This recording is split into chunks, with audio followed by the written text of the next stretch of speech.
So, on the latest Resident Observer video, my name's Dave Meltzer, and I hear that Warner Brothers Discovery didn't want Brody King on AEW Dynamite this week because AEW is so apolitical. Unlike WWE, Triple H is a part of the administration, and they played a video at SummerSlam, but they never put it on TV. They don't put that type of stuff on TV. I'm dum dum dum dum dum dum dum dum dum. I'm gonna say something dum dum dum dum dum. So yeah, and yeah, I hear WBD didn't want Brody King on the television. They wanted to avoid the F Ice chants, and the administration, they're trying to sell WBD, so they didn't want dum dum dum dum dum dum dum. So yeah, we didn't want to put Brody King on television. Oh wait. Oh, Warner Brothers Discovery says they had nothing to do with Brody King not being there. Oh yeah, they have a show in Australia. I just realized, even though I'm like the biggest wrestling reporter in the world and I should know this type of stuff, they're going to Australia today. So that's why Brody King wasn't on Dynamite this week. Oh, I'm dumb, dumb, dumb, dumb, dumb, dumb, dumb. Well, I heard that WBD was very conscious, and AEW is the left wing promotion, and I don't think they should be being so apolitical and stuff like that. I'm gonna try to backpedal myself out of the lie that I told. I will see you guys on the next edition of Wrestling Observer Radio.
Hello, this is RJ City, and I am ethically opposed to any more wrestling podcasts.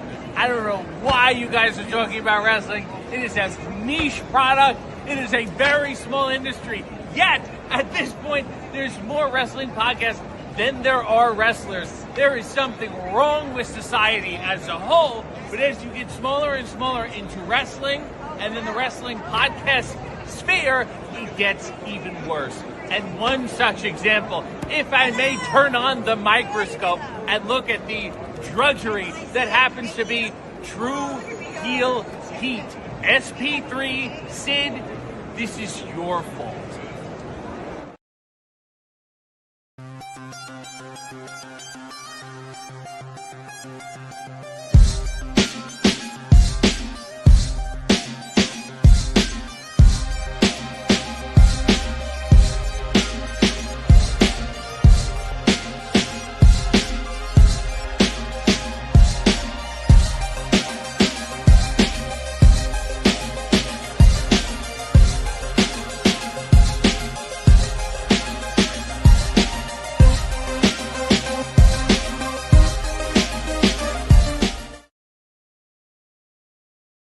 Hello.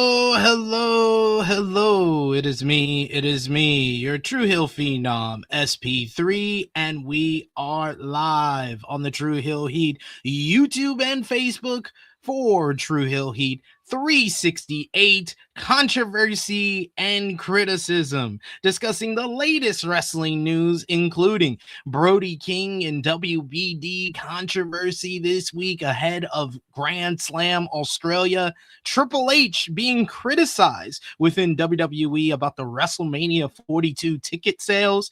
You have a recap of this week in wrestling with AEW Collision featuring Ciampa, Claudio, and Roddy Banger. We had a Dynamite featuring Thekla and Fletcher winning gold on arguably one of the best AEW TV shows in a long time.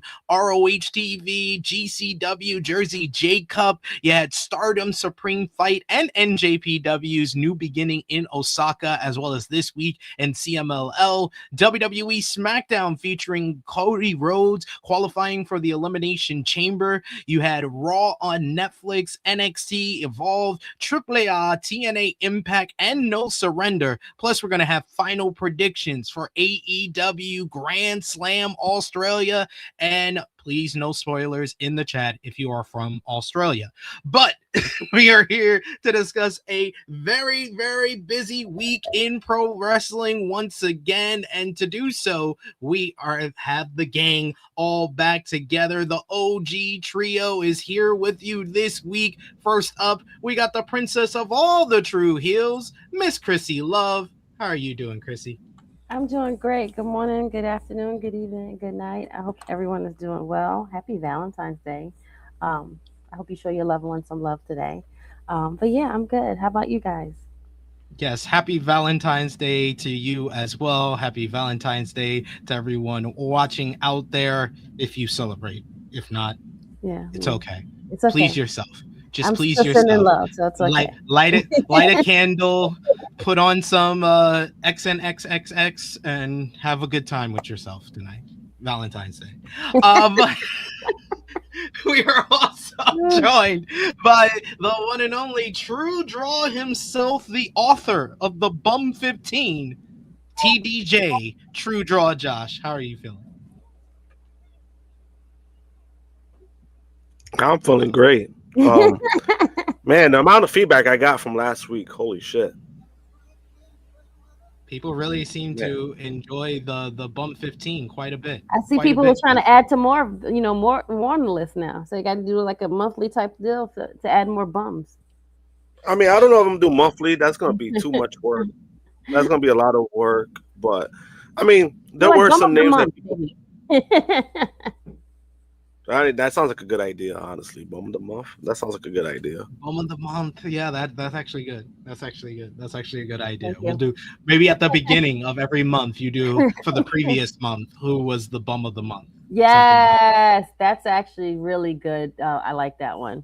Okay, we're on to something over here. Look at us adding segments to the show.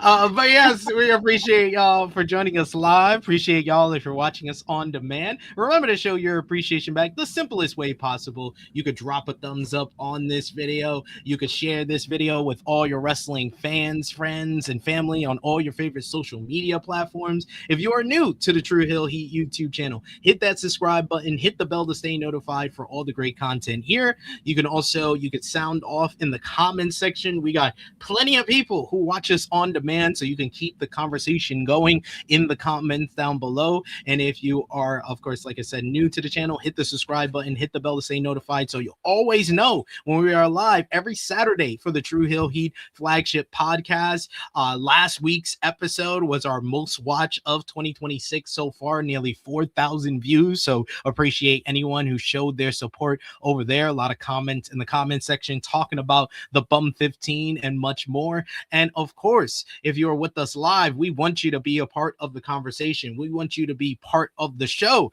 so you can sound off in the live chat. We love to interact with all of you, so we'll try to highlight as many of your comments as possible. But of course, the priority on the show in the live chat is from all of you who want to show your support in the best way possible by sending a super chat donation. Any dollar amount matters. It goes back to the contributors that you see on screen with us here, and we always appreciate the support. We put another goal in the chat for this week. We will be doing me and Josh will be doing a behind the scenes of the Bum 15 post show for members only following today's show, so you can ask any details about why certain people were made the Bum 15, what was the deciding factors, what was the criteria. You can find it all in our post show following the Tru Heel Heat flagship podcast today. But if we hit our goal today, we'll be doing an Ask Me Anything Q&A with a couple of us from the Tru Heel Heat gang. So if we hit our goal today, that's what we'll be doing on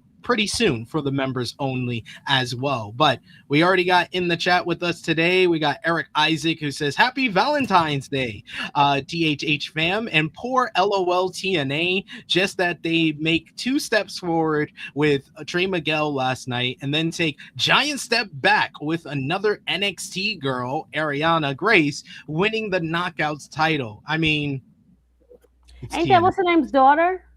Yeah, that's Santino's daughter. She won with the Cobra, too.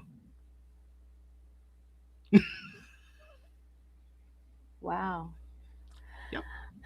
The state of wrestling these days, the state of wrestling. So you gotta love it. You gotta love it. Love to see it.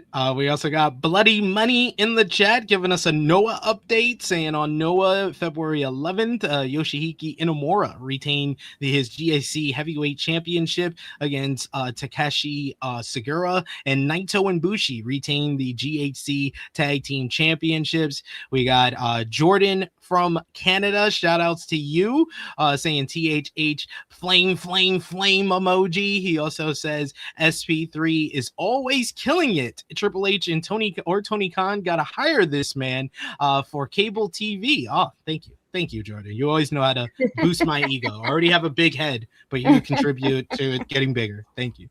He also says dope intro. Don't think I've seen the full thing. Wait, yeah, right. I meant to ask you. So he really talked like that? He really said all those things? Who, Dave Meltzer? Yeah. Dave Meltzer, we'll get into it. That's a part of the news. That's a part of the news. Okay. Don't worry. We'll get into it. Wow. Okay. We got Problem who says Uncle Dave, the kind of guy who'd make a mistake and somehow say you're bad. Yo, like that. That's why I had to do the back pedal at the end, because his back pedal was so poorly done. He never said my bad. I heard a few things. That was my mistake. Nothing like that. He started being like, he's like, well, I heard this, and then on this, and then they denied this, and I was like, come on, man. You know me. I always say nice things about Dave, but man, it was not a good look with that report this week. We also got in the chat. We got here. Whoa. We got Ness, who gives a flame, the flames emoji. Hi, good to see you in the chat. Yeah, good to see you, good brother. Indeed. We got King Greg, who says THH unreal. Who banned Bell in the chat? What are we doing? Who banned Bell? What did Bell do? Yeah, come on, it's Bell. We got Jordan, who says Stacks a lucky man. And he says that's the truth. Stacks is a lucky man. There you go. And we got Dion, who says Sami Zayn gotta be approaching bum territory. Oh. I mean, he tried. He still put on a great match. I was say he's trying. He's making, limit. He's using the limits that he's got and trying to make something.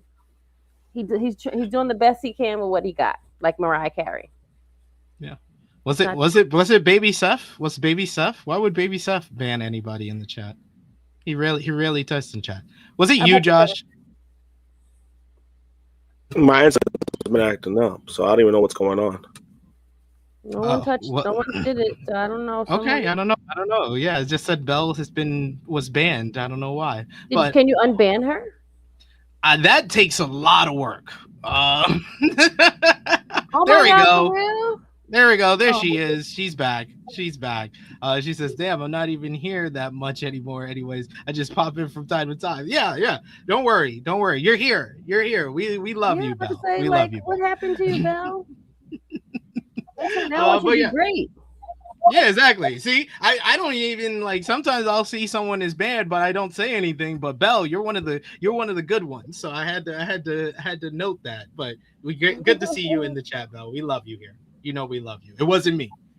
That's all you need to know. But yes, we got a lot to discuss on this episode of the flagship podcast. So keep sounding off in the live chat. Send those super chat donations if you want to show us some love. If you want your comment read out on screen for sure.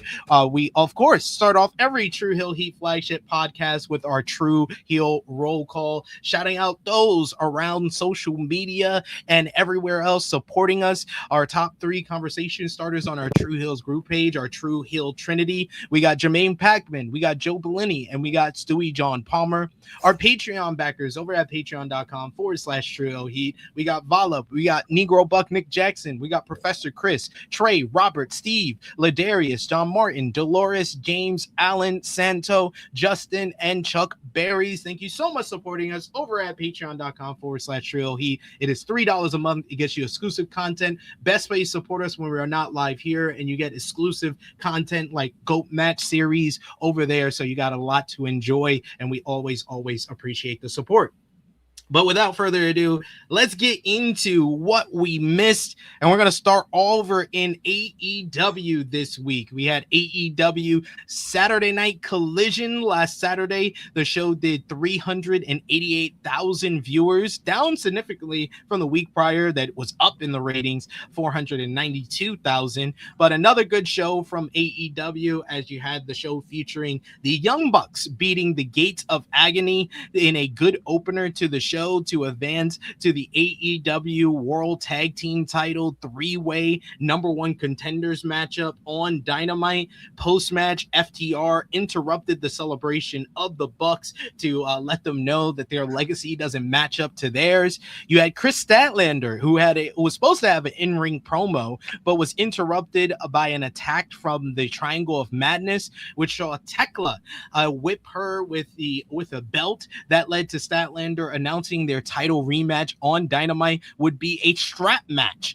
Later in the show, Thekla picked up a win over Brittany Brooks in a squash. You had Kevin the Jet Knight defeated Scorpio Sky in a solid matchup, gaining momentum in the singles division. Mina Shirakawa scored a victory over Viva Van. Then she was interrupted during her celebration after the matchup by Marina Shafir and Wheeler Yuta of the Death Riders, who beat Skyflights, Darius Martin and Zeta Steele in mixed tag team action. Eddie Kingston Ortiz and the Rascals picked up a win over Big Bill, Brian Keefe, and Grizzled Young Veterans in a crazy parking lot brawl matchup. Really enjoyed this. This was Eddie Kingston at his finest. His energy just drove this one significantly. And then you finally had in the main event, Tommaso Ciampa picked up a win over Roderick Strong and Claudio Castagnoli in a great 3-way main event to retain the TNT Championship. Post-match, though, Kyle Fletcher confronted Ciampa to challenge him for the TNT title on Dynamite, which the Psycho Killer accepted, and that segued perfectly into AEW Dynamite, which I've put out there on this week. You know, I had my arguments with Jimmy Macaram about it on Thursday, but I will say it here. This was the best AEW TV show of the year and arguably a top 10, top 15 episode of Dynamite ever. Yeah, yep, it sure was. The show was down a little bit in the ratings. It did 604,000 viewers compared to last week that did 654,000. But the show did feature an amazing matchup. You had Yep. Cal Fletcher defeating Tommaso Ciampa in an absolutely phenomenal encounter that might just be the early AEW match of the year contender to win the TNT championship for a second time. Such great near falls, great sequences, and big moves throughout the matchup. Post-match, you heard from Fletcher, who issued a challenge to anyone from anywhere for Grand Slam Australia in his hometown of Sydney tonight, which was accepted by none other than Mark Briscoe, who wanted to settle the 3-3 score in their series of matches with a Game 7 at Grand Slam. Fletcher agreed, but he wanted to up the ante just a little bit by making it a ladder match, which Briscoe accepted. So that is official for tonight's AEW Grand Slam Australia show, the seventh and hopefully final matchup between Kyle Fletcher and Mark Briscoe. Right. But the show kicked off with Kenny Omega and Swerve Strickland, who had a very compelling and effective face-to-face interview that laid out both men's history in AEW, their individual differences with one another, and animosity towards one another, leading to a slap and a huge brawl that went all over the arena between the two former AEW world champions, where Omega V-triggered Strickland against the video wall before Swerve tackled Kenny off the stage through a pair of tables before the security and officials came to check on both men. This led to later on in the show, it was set up a first time ever meeting this Wednesday on Dynamite between Swerve and Omega in Sacramento, California. The opener of the show saw Jon Moxley, Pac, and Claudio Castagnoli of the Death Riders beat the Don Callis families, Josh Alexander, Mark Davis, and Konosuke Takeshita, in what I thought was a banger of a trios matchup to preview the Continental title match at Grand Slam Australia. You had another great Will Ospreay return vignette, as well as the on-sale date for All in London on August 30th. The tickets go on sale next month. Orange Cassidy and Roderick Strong picked up a win over Daniel Garcia and Clark Connors, despite Roddy walking out on Orange and after Darby Allin returned from the desert to take out Clark Connors. Post-match, Timeless Tony Storm appeared in the luxury box to cut a promo on the hair versus hair matchup at Grand Slam Australia, but she was interrupted by Wheeler Yuta, who brought out Marina Shafir, who was choking out Tony's lover, Mina Shirakawa, with mother's milk before Yuta cut her hair to the shock of Storm while Garcia jumped Orange Cassidy in the process. We had a shocking return on the show as the wild card in the three-way tag team matchup to determine the number one contenders for the AEW World Tag Team Championships was none other than the returning Private Party, making their first appearance on AEW television for the first time since January of 2025. However, Isaiah Cassidy and Mark Quinn were unable to get the victory as the Young Bucks scored the win in an awesome three-way matchup with Private Party and the Rascals to become the number one contenders for the AEW World Tag Team Championships. Post-match, FTR came out to confront the Bucks, who responded with a pair of super kicks before handing the tag titles to Stokely Hathaway, who was still in his wheelchair, milking that injury from World's End. And finally, you had Thekla defeated Chris Statlander in what I thought was a great and bloody strap match to win the AEW Women's World Championship.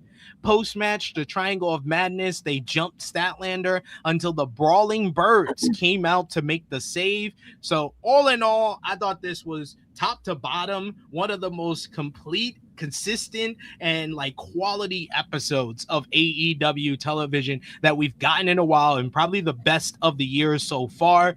What did you think of Wednesday's Dynamite, Krssi Love? I enjoyed the main event. I hated the ending though. It felt very unnecessary. Like, I didn't think that other girls needed to come out, but overall the match was great. I mean, just that little part just was like irritating. Other than that, I think this show was great. It started from the opener. Too bad a lot of people did not watch this episode, but it was a great No, they episode. still it was only I down mean, by 50,000. well, yeah. So those 50,000 that didn't watch, you missed out on a good episode. But it was. I didn't think the Young Bucks should win, but whatever. You bring back Private Party, but we have to see the Bucks and FTR again. I mean, do we have to see Mark Briscoe and Fletcher again? They're going to deliver, but I mean, how many times are we going to keep doing the same matches? But hey, whatever. It's cool. We're gonna watch it anyway. So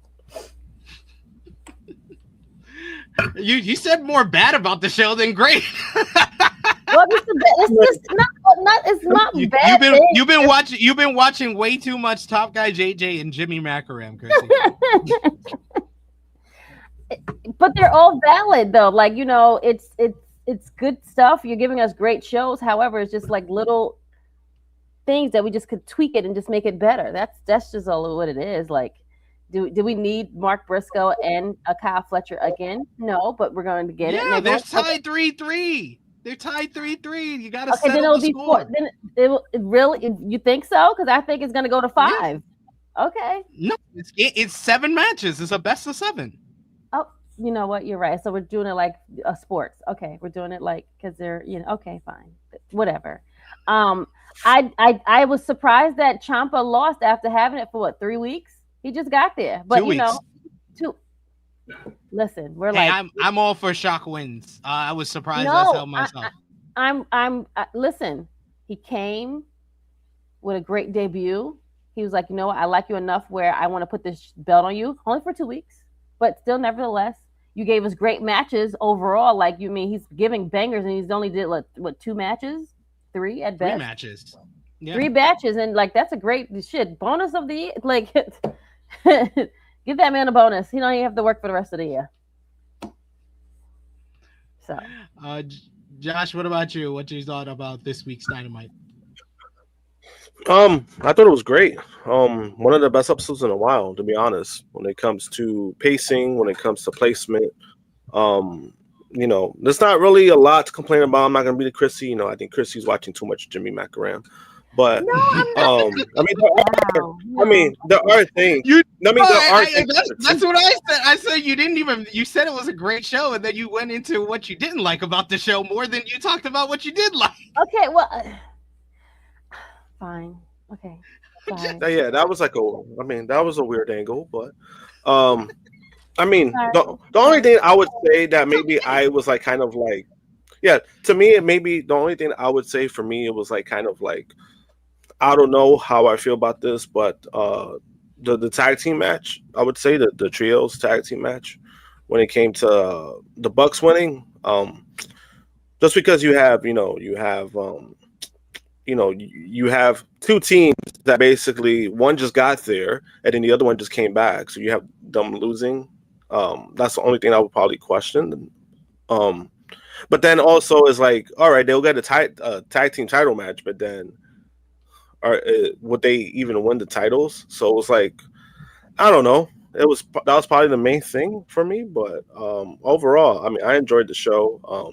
I thought it was the right time for Thekla to win the title, just because they've been building that up.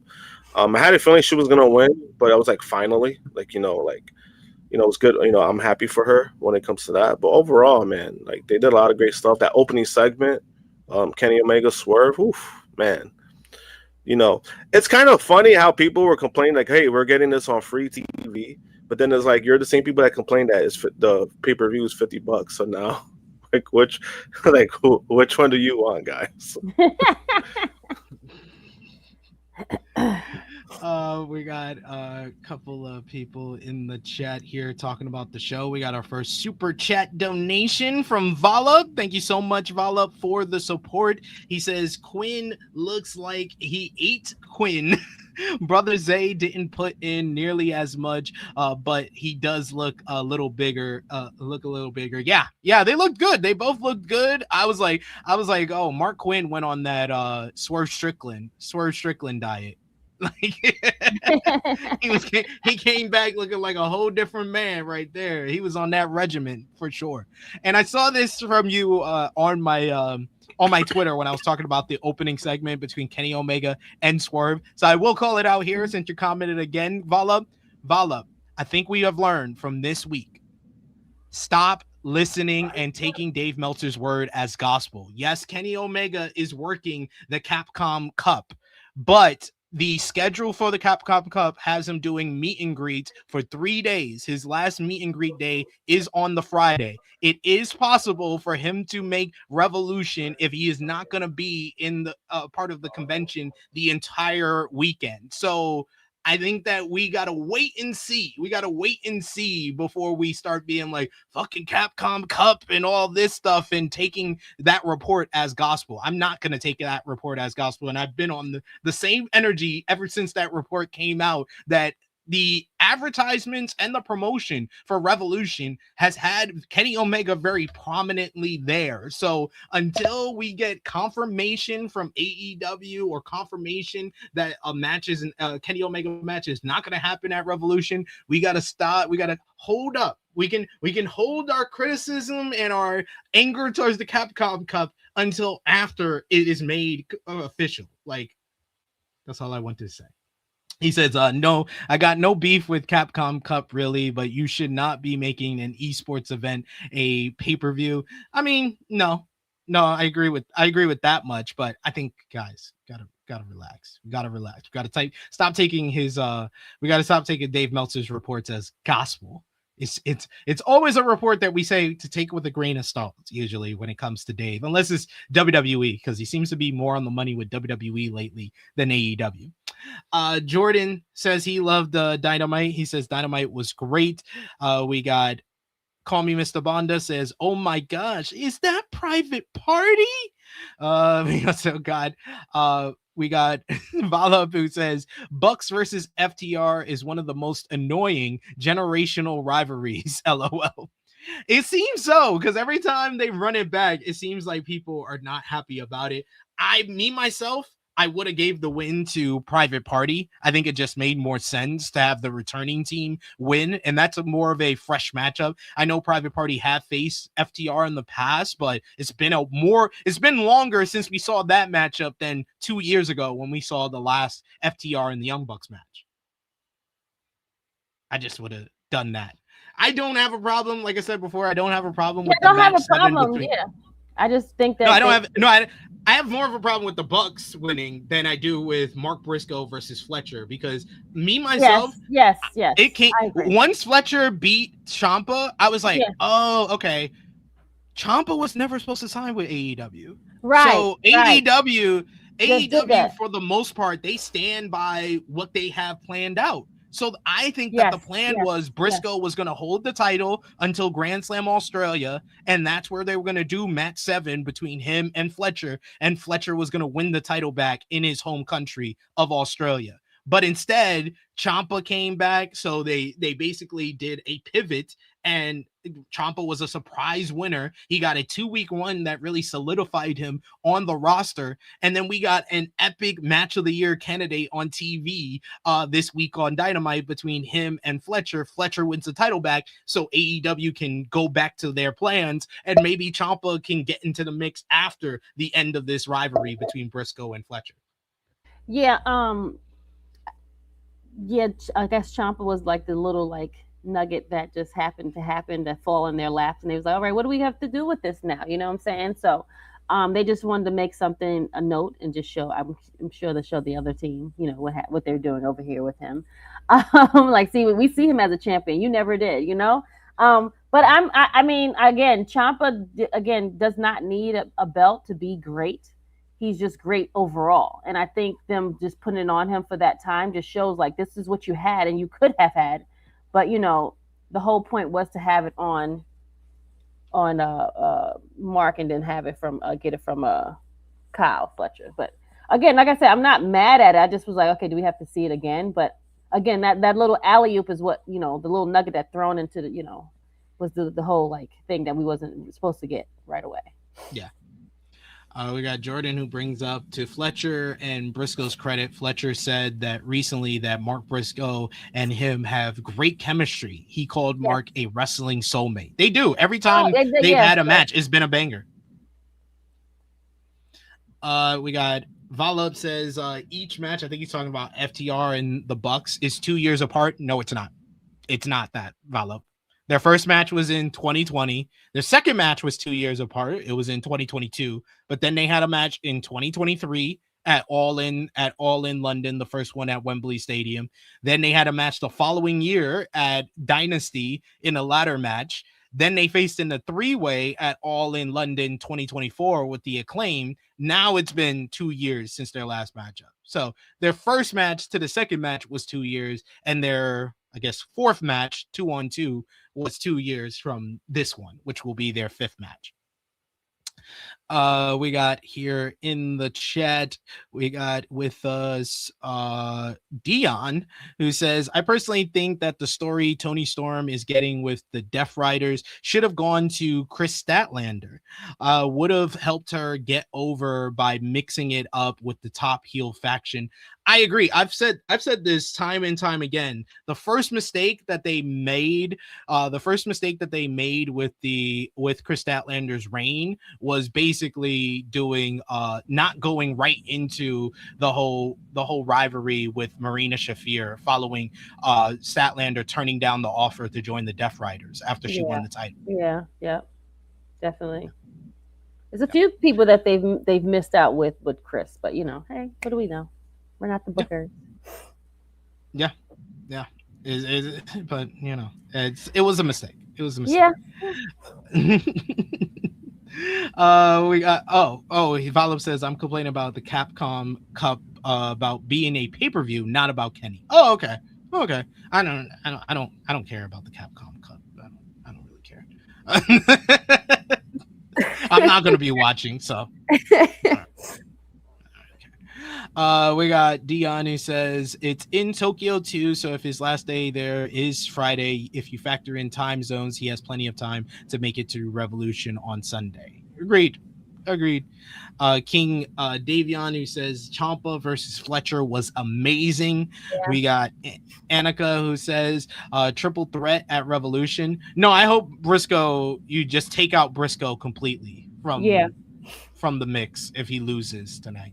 If he loses tonight, it should just be Ciampa and Fletcher again, because that was an amazing matchup. I can imagine what they would do with like 5 more minutes on a pay-per-view. Yep. Yes, and we got a happy Valentine's Day to those in the chat from Volop. Thank you so much, Volop. And we got Louisville, who says took myself off the bum 15 consideration and joined the Patreon. Thank you, sir. Thank you, sir. We appreciate you for that. Good looking out for that.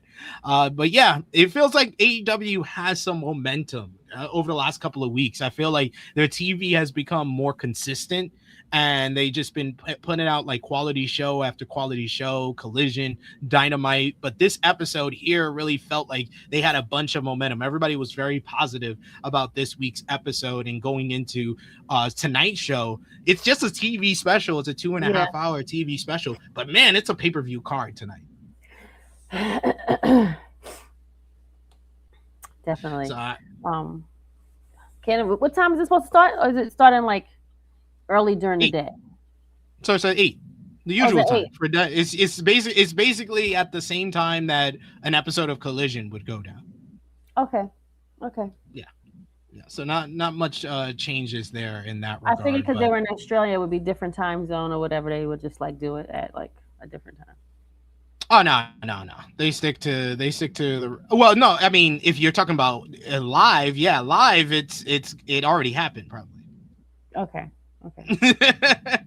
Yeah, it already happened. If you're talking about is it like different time zone? Yeah, it's a different time zone. So the show's already happened. That's why I said at the top of the show, if you're in Australia or you've been online, please don't spoil the show for us. Oh, okay.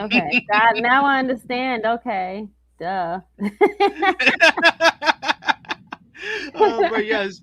we got to talk about the big news of the week as we were talking about Grand Slam Australia coming up tonight. The big main event matchup will be MJF versus Brody King. But if you paid attention to our Dynamite recap here, you hear me mention anything regarding Brody King and MJF. They were featured in a video package on the show to build up the main event for Grand Slam Australia. However, Brody King and MJF were not on the show this week. Former AEW World Tag Team Champion Brody King didn't appear on this week's Dynamite, and Brody is set to challenge MJF, like I said before, for the AEW World Championship tonight in the latest episode of Wrestling Observer Radio on Thursday, following AEW Dynamite on Wednesday. Dave Meltzer claimed that Tony Khan didn't make the decision to not have Brody on Wednesday night's show. Meltzer noted that the call is not to have Brody appear on the go-home show of Dynamite ahead of Grand Slam Australia was made by AEW's broadcast partner, Warner Brothers Discovery, to avoid the prospect of anti-ice chants.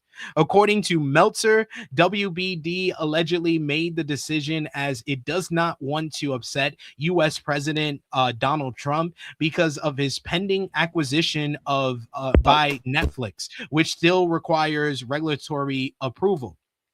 Meltzer said, and I quote, "The deal is that they didn't want the fans in the arena to be chanting that.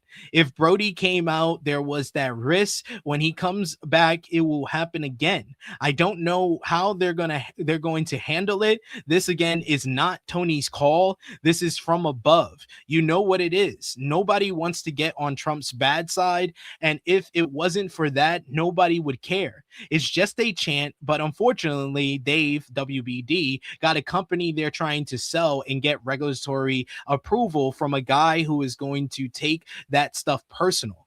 That's just how it is. No Brody King on the show when he absolutely, of course, Brody King and MJF should have had a segment on the show," he said. Warner Brothers Discovery immediately shot this down following the Dave Meltzer report, as they said they didn't have anything to do with Brody King being absent from Wednesday night's episode of AEW Dynamite. WBD has taken the step of issuing an official statement denying the report, and they told various outlets, they sent this exact quote: "Warner Brothers Discovery did not have any involvement in Brody King's upcoming AEW schedule. Any speculation to the contrary is categorically false. Brody is scheduled to appear during the next AEW event, which will air this Saturday on TNT and HBO Max." In related news, Sean Ross Sapp noted in response to a question in the latest Wrestle Talks Answers Q&A that, as you may expect, the plan was not to have King beat MJF as of his win over the AEW World Champion on AEW Dynamite 2 weeks ago. And while anything is possible, considering the mainstream attention that the whole scene with the F-Ice chants got for AEW, not to expect it based on the long-term creative plans. Now that we're all caught up, the Wrestling Observer newsletter has a new update on the matter. Dave Meltzer is walking back some of his previous reporting, acknowledging that AEW sources have said King was not booked for the show because of the travel to Australia for the Grand Slam event. The new report notes that AEW had a lot booked for Dynamite to the point that the overrun went 20 minutes.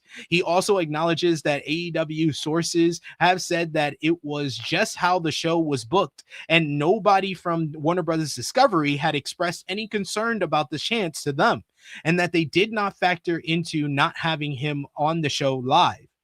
Meltzer notes that his belief is that if King came out on the show, he would have had even louder chants than the week before, and it would become a regular thing whenever King came out.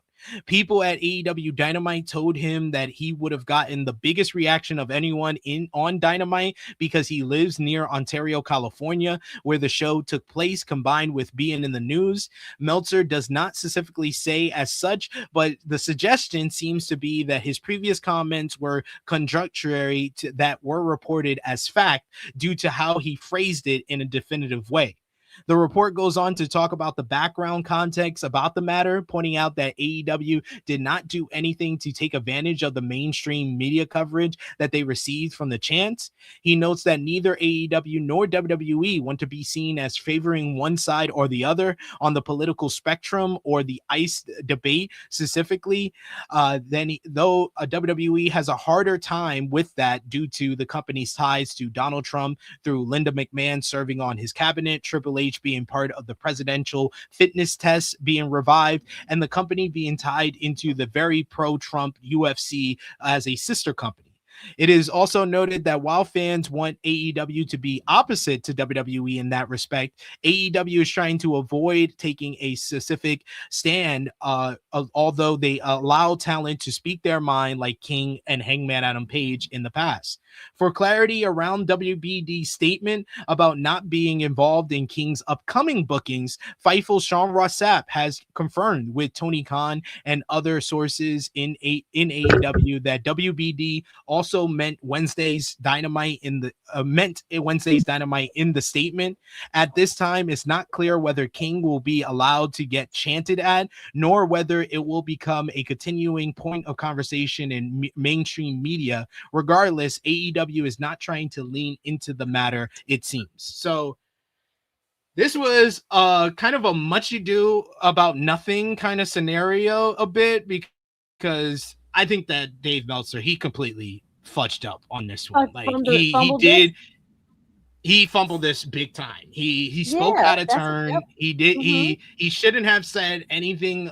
He shouldn't have said anything about the matter, because he has been very like critical of this whole ICE chants and everything around it. It seems like he said that AEW shouldn't be going into being apolitical, and then he tried to claim that WWE is not apolitical. He tried to claim that they never have shown any of their political stance on TV, like basically totally ignoring or forgetting SummerSlam when they aired Triple H being at the White House and everything. It was just like, what are you watching? Like, are you home? Do you actually watch the product? Like, I've been on social media and I've been critical of Dave Meltzer, and he's someone that I admire, and I said it on Thursday, and I'll say it here again. If it wasn't for Dave Meltzer, I wouldn't have the opportunity to have a platform to speak on, whether it's here, whether it's Fightful, whether it's anywhere I'm at, like Sports Illustrated, where I'm writing, Wrestle Talk. Wouldn't have that opportunity if it wasn't for Dave Meltzer, who really created and is one of the pioneers of the wrestling media scape. But he has just been totally off base when it comes to everything involving the ICE discussion and politics within wrestling. He is just, it's like he's not watching what he's talking about. And he is kind of leaned into being very heavily critical and concerned about something that he really shouldn't be about. And it's just, this whole thing just blew up in his face tremendously. So I was glad that WBD and AEW got ahead of it and sent out their statements in regards to this stuff. But Krssi Love, I know this is your first time hearing about all of this. What do you think? I feel like he made a lot out of nothing. He made something into nothing. Like he made nothing into something. Excuse me. It was really like nothing, and then you made like you going on just added to it, but then it didn't land and it didn't do anything. It just made you look stupid. And I'm happy that they actually said something, was like, no, that's not what happened. Because sometimes they could have just like been quiet and just like, just let it just brush it underneath the table. But no, I'm happy that they stood up and said something like, no, this is not what's happening. And you're giving out the wrong information. Like, I don't know what source you got, but this over here is not what's happening. So, good for them for standing up and like, getting behind Brody and not even like, I'm sure, like, it wasn't even necessary. Like, where did this even like come from? Like, where did you have like who gave you this? Yeah, like he either didn't like verify the rumor that he heard or something, and like he needs to be very careful about this type of stuff, because he could have damaged Brody King's career with the shit that he said. Like he could have caused Brody King to get fired over. We've seen WBD cause Jay Briscoe to not be on AEW television. We've seen WBD get Trey Miguel fired. You could have done that that to Brody King for something that you slipped up out the mouth about. Yep. I agree. I agree. And who I'm knows if like, Ice would have showed up at his house? Like, you don't know nothing. Like, yo, people, they don't give a shit. Yeah. Like that is just wild to say that and to present it as a fact, present it as a report when it's very clear he did not verify anything he was didn't. saying. He couldn't have, because again, this is people's livelihood. Once you don't mess with people, time and money, or family. And now you messing with mostly two of them at the point right now. You mess with my money and you mess with my livelihood, which probably could have had something done to me. Like, what you doing? He definitely did not check the sources from this. Oh, let me just report it real fast. And then you look really stupid. You know what? You should have said my bad. No one never wants to say, you know what? I did something wrong. You know, my fault. Please. Like, it's like pulling teeth for people to have like some type of accountability for their actions of stupidness. Yeah, I haven't heard anything from the Wrestling Observer Radio in the last couple of days, but even his correction in the Wrestling Observer newsletter, he's not taking enough accountability in my regards. I think that he needs to be held accountable for that, because he really could have messed up Brody King's career. Like, that is not. You shouldn't be doing that. Like, if you're doing reports, you need to verify, double check before you start talking on a podcast the way he did. I agree. I agree. Josh, what do you think about this whole situation with Brody King, WBD, and Dave Meltzer? I mean, in regards to Dave, I think the problem is that I think he went more on like a personal take and opinion than anything, which is fine. You know, if you want to assume something, fine, but to run it the way that he ran it, and it could be possible that maybe he didn't realize that, but once it got out there, it was too late. You know what I mean?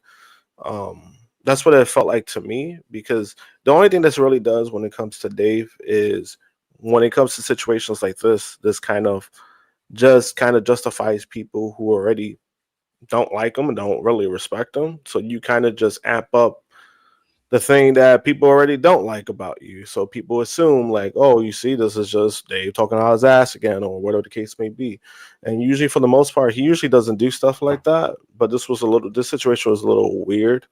But then also my thing is, when it comes to like politics in general, or like in wrestling, I would say, to be kind of tone deaf of what he said about like, oh, WWE hasn't shown it. WWE has constantly shown it, and they were showing it more last year.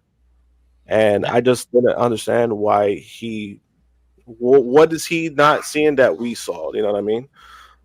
It's like not even just the Donald Trump stuff that you saw during SummerSlam, but it was rumored that Donald Trump was going to be seen as that. Yeah. Yep.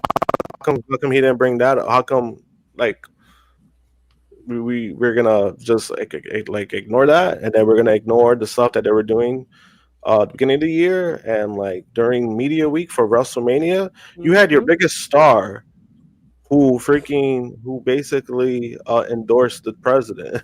Your biggest star who endorsed the president.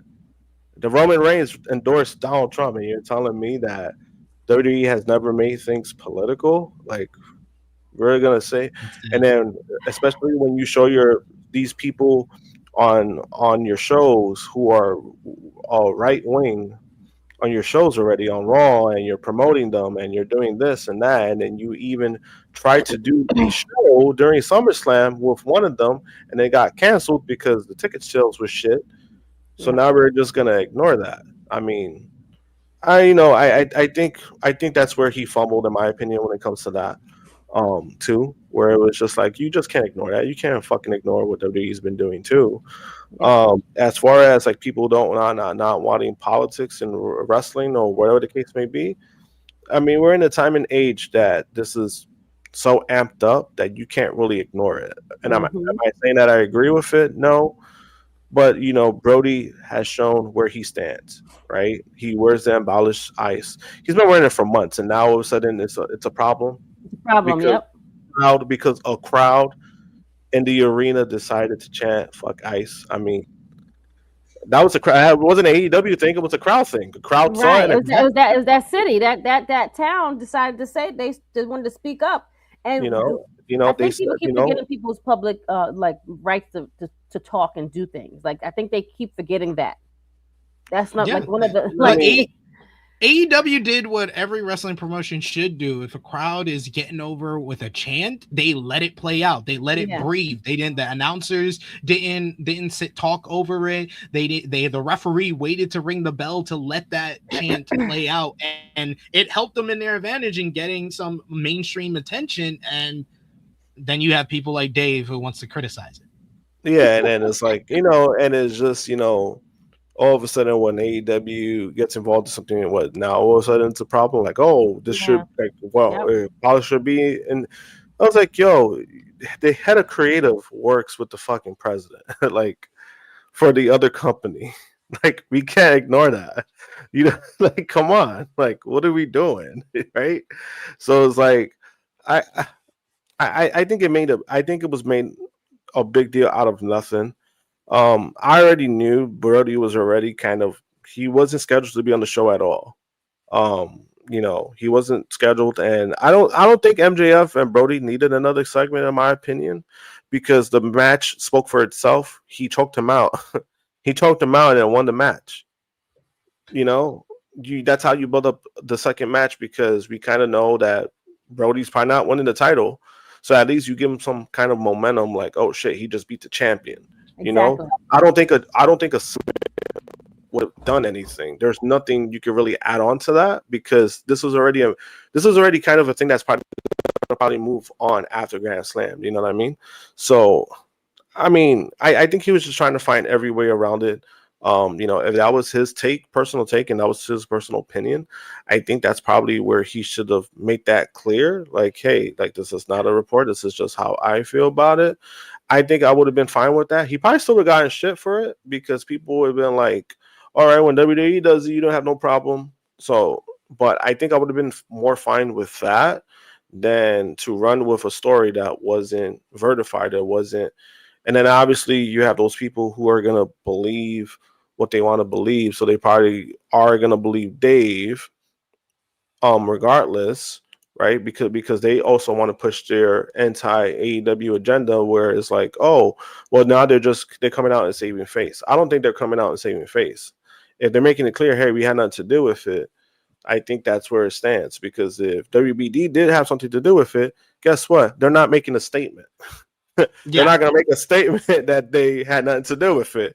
If they had something to do with it, they'll stay shut. Just like the whole Trey Miguel situation. Not once WBD has made nothing. They didn't send out no statement for that. So that kind of tells you where that should go, right? Like if they're responsible for something, they're not going to say nothing. But if they had no input in somebody's booking, they're going to make it clear, like, yeah, we had nothing to do with this. It's a big deal for nothing, like, and it is what it is. But he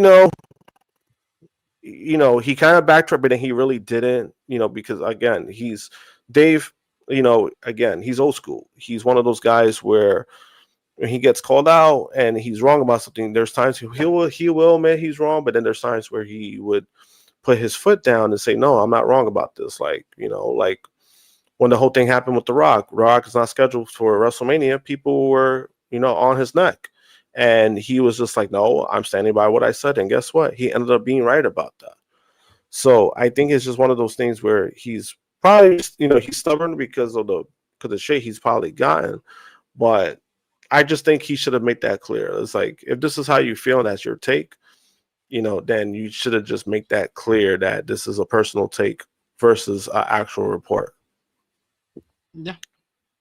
He needs to really kind of he's got to take accountability for it. Like that's all I want from him. Like I said before, I respect and admire what Dave Meltzer has done and the platform that he's built in pro wrestling, and his ability to he's created this whole, the opportunity for us to be on this platform and speak about pro wrestling. And he does have good sources a lot of the time with a lot of the reports. I know there's people in the chat that just want to point out, oh, remember that one time he was wrong? And it's like, dude, there's probably a bunch more that he's actually been right. But we are talking about this specific thing. This is not giving you an opportunity to bring out the one other time or the 4 other times or the 5, 10, 100 times, because he's been around for 50 years that he's been wrong. We are talking about this specific topic. We need to focus on this topic instead of bringing up stuff that doesn't really matter when it comes to this, because this is something that could have ruined someone's career, and someone who is using their platform in the right way and speaking their mind and fighting against injustice like Brody King. That's the reason that we're bringing it up, and that's the reason that we're bringing any type of criticism to Dave Meltzer's door for. So, but luckily, it wasn't the case. Apparently, it wasn't anything that Dave said wasn't the case, and that Brody will be on television moving forward. Before we're going to do our final predictions for Grand Slam Australia later on in the show, but do you think that AEW should ride the hot hand here and capitalize on the momentum that Brody King does have due to this whole viral moment with the F-Ice chants? Krssi Love, do you think that Brody King should win the AEW World Championship at Grand Slam? Not saying do you predict he's going to win, but do you think he should win riding the hot hand at this point? I think he'll be hot regardless of him winning the championship or not.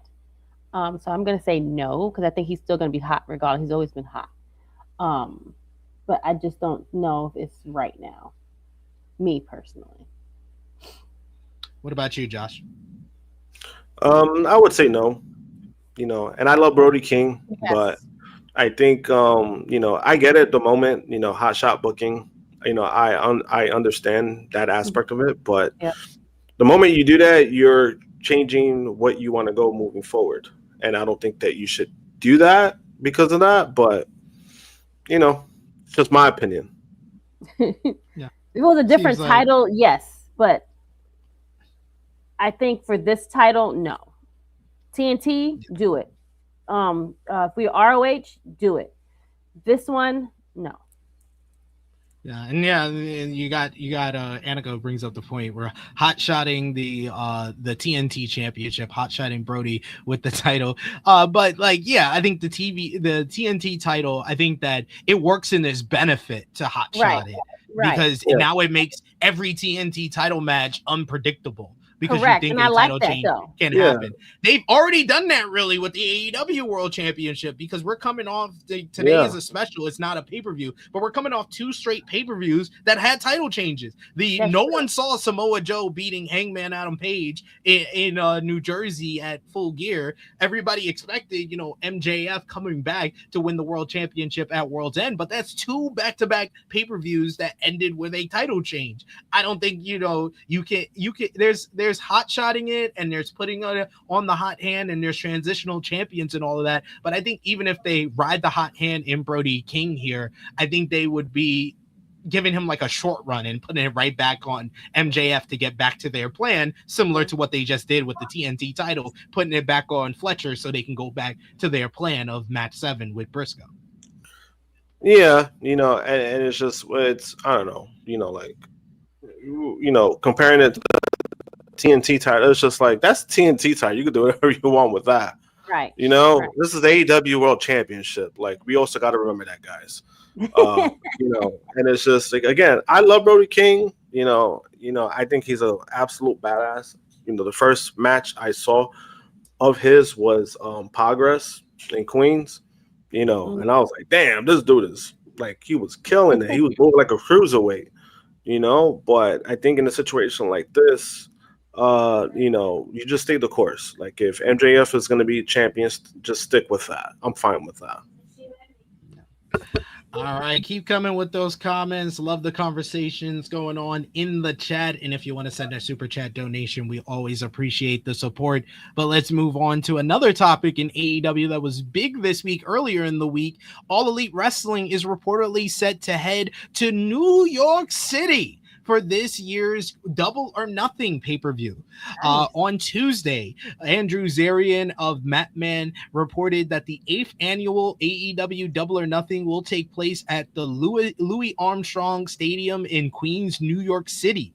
He said, and I quote in a tweet, AEW brings one of its landmark PPV events to New York City this spring.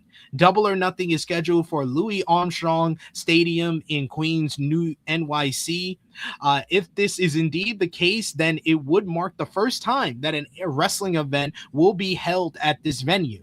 While it has yet to host a wrestling event, it does hold 14,000 fans inside the stadium, best known for tennis. It did stage a boxing event sanctioned by Ring Magazine last July. However, as of this writing, AEW has not yet confirmed the venue and the date of this marquee event. Double or Nothing is, of course, one of AEW's most prestigious annual pay-per-views and was its first official show back in 2019. Last year, the Desert Diamond Arena in Glendale, Arizona, played host to the event on May 25th. The show saw Mercedes Moné and Hangman Adam Page defeat Jamie Hayter and Will Ospreay, respectively, to win the women's and men's Owen Hart Foundation tournaments. It also featured a typically brutal Anarchy in the Arena match in which Kenny Omega, Swerve Strickland, Willow Nightingale, and the Ops triumphed over the Death Riders and the Young Bucks. So AEW Double or Nothing going to New York City. What is your thoughts? The two New Yorkers who are in New York. Would you go to Double or Nothing if it's in New York City? Yeah. Oh, excuse me. No, I just looked up. Look at my teddy, Cherry. What's your teddy's name? Cherry. Chubby? He's Bunny. Did you say hi to Krssi and Josh? Hi, Harlem. Say hi, Krssi and Josh. I got my new toy, Cherry. Is he so cute? He's very cute. How are you today? It's my new toy. Uh-huh. Mummy made it for me. She did a great job. Oh. Yay! Did you say Happy Valentine's Day, everyone? Happy Valentine's Day, everyone. Bye. Blow a kiss.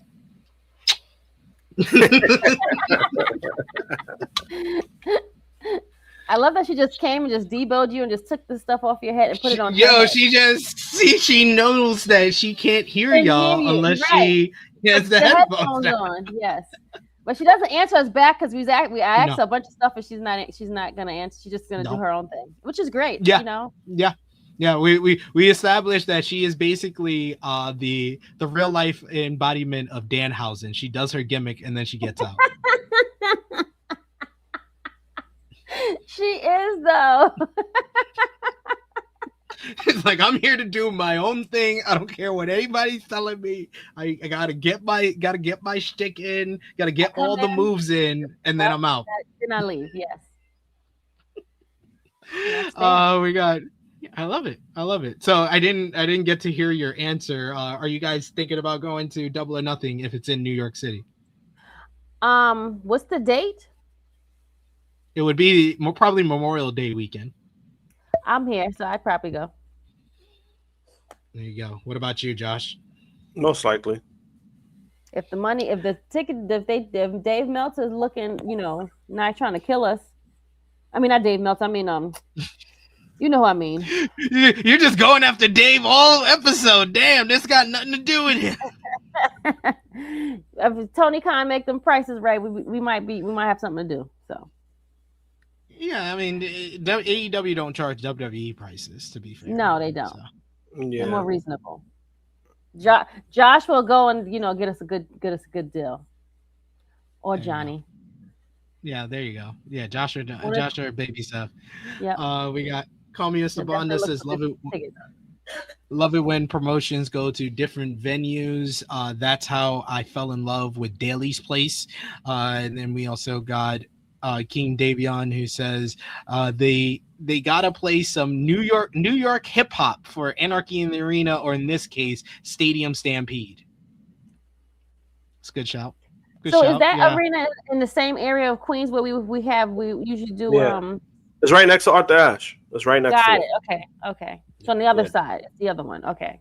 Yeah. Yeah. So this one has has I think a 22,000 seat venue.